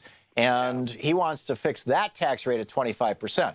So basically, people who are wealthy and have a big enough company that they can do this, and I don't know how big that is. It's bigger than my company. I know that for a fact. I just take a paycheck. But that folks who are, you know, in the multi-million category will be able to start paying a 25% tax rate if they're you know, sole proprietorships, entrepreneurs, own their own businesses, and that just, you know, is another way that they're just trying to make sure that rich folks, business people in the United States are paying less taxes than the rest of us. I mean, you know, the business tax every year raises about $300 billion. Our total, you know, federal budget every year is around $3 trillion. It used to be that about a third of that, what would be in today's dollars now $1 billion, came from corporate income taxes. Now it's only $300 million. It's 1/3 of what it was in 1980 or certainly in the 1950s and 60s. Anyhow, it's been a great week. Have a great weekend. And don't forget, democracy requires you, not a spectator sport. Get out there, get active, tag. You're it. We'll see you on Monday. You've been listening to Thom Hartmann. For audio and video archives, visit thomhartmann.com.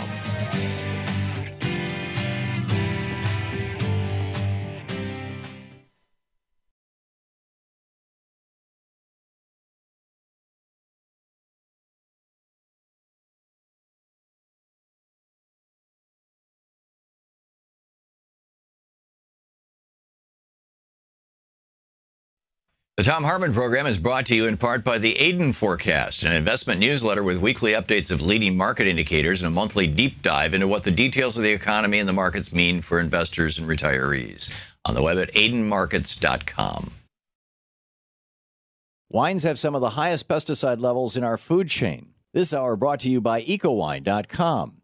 Pesticide-free wines, organic wines, imported from France by the Organic Wine Company, EcoWine.com. Hartmann Program is brought to you in part by Super Beets. Super Beets are sourced from non-GMO beets, and they're packed with dietary nitrates, helping to produce nitric oxide for more energy, stamina, and support for healthy blood pressure levels naturally. For more information, call 800-223-8242. Or visit tomsbeets.com.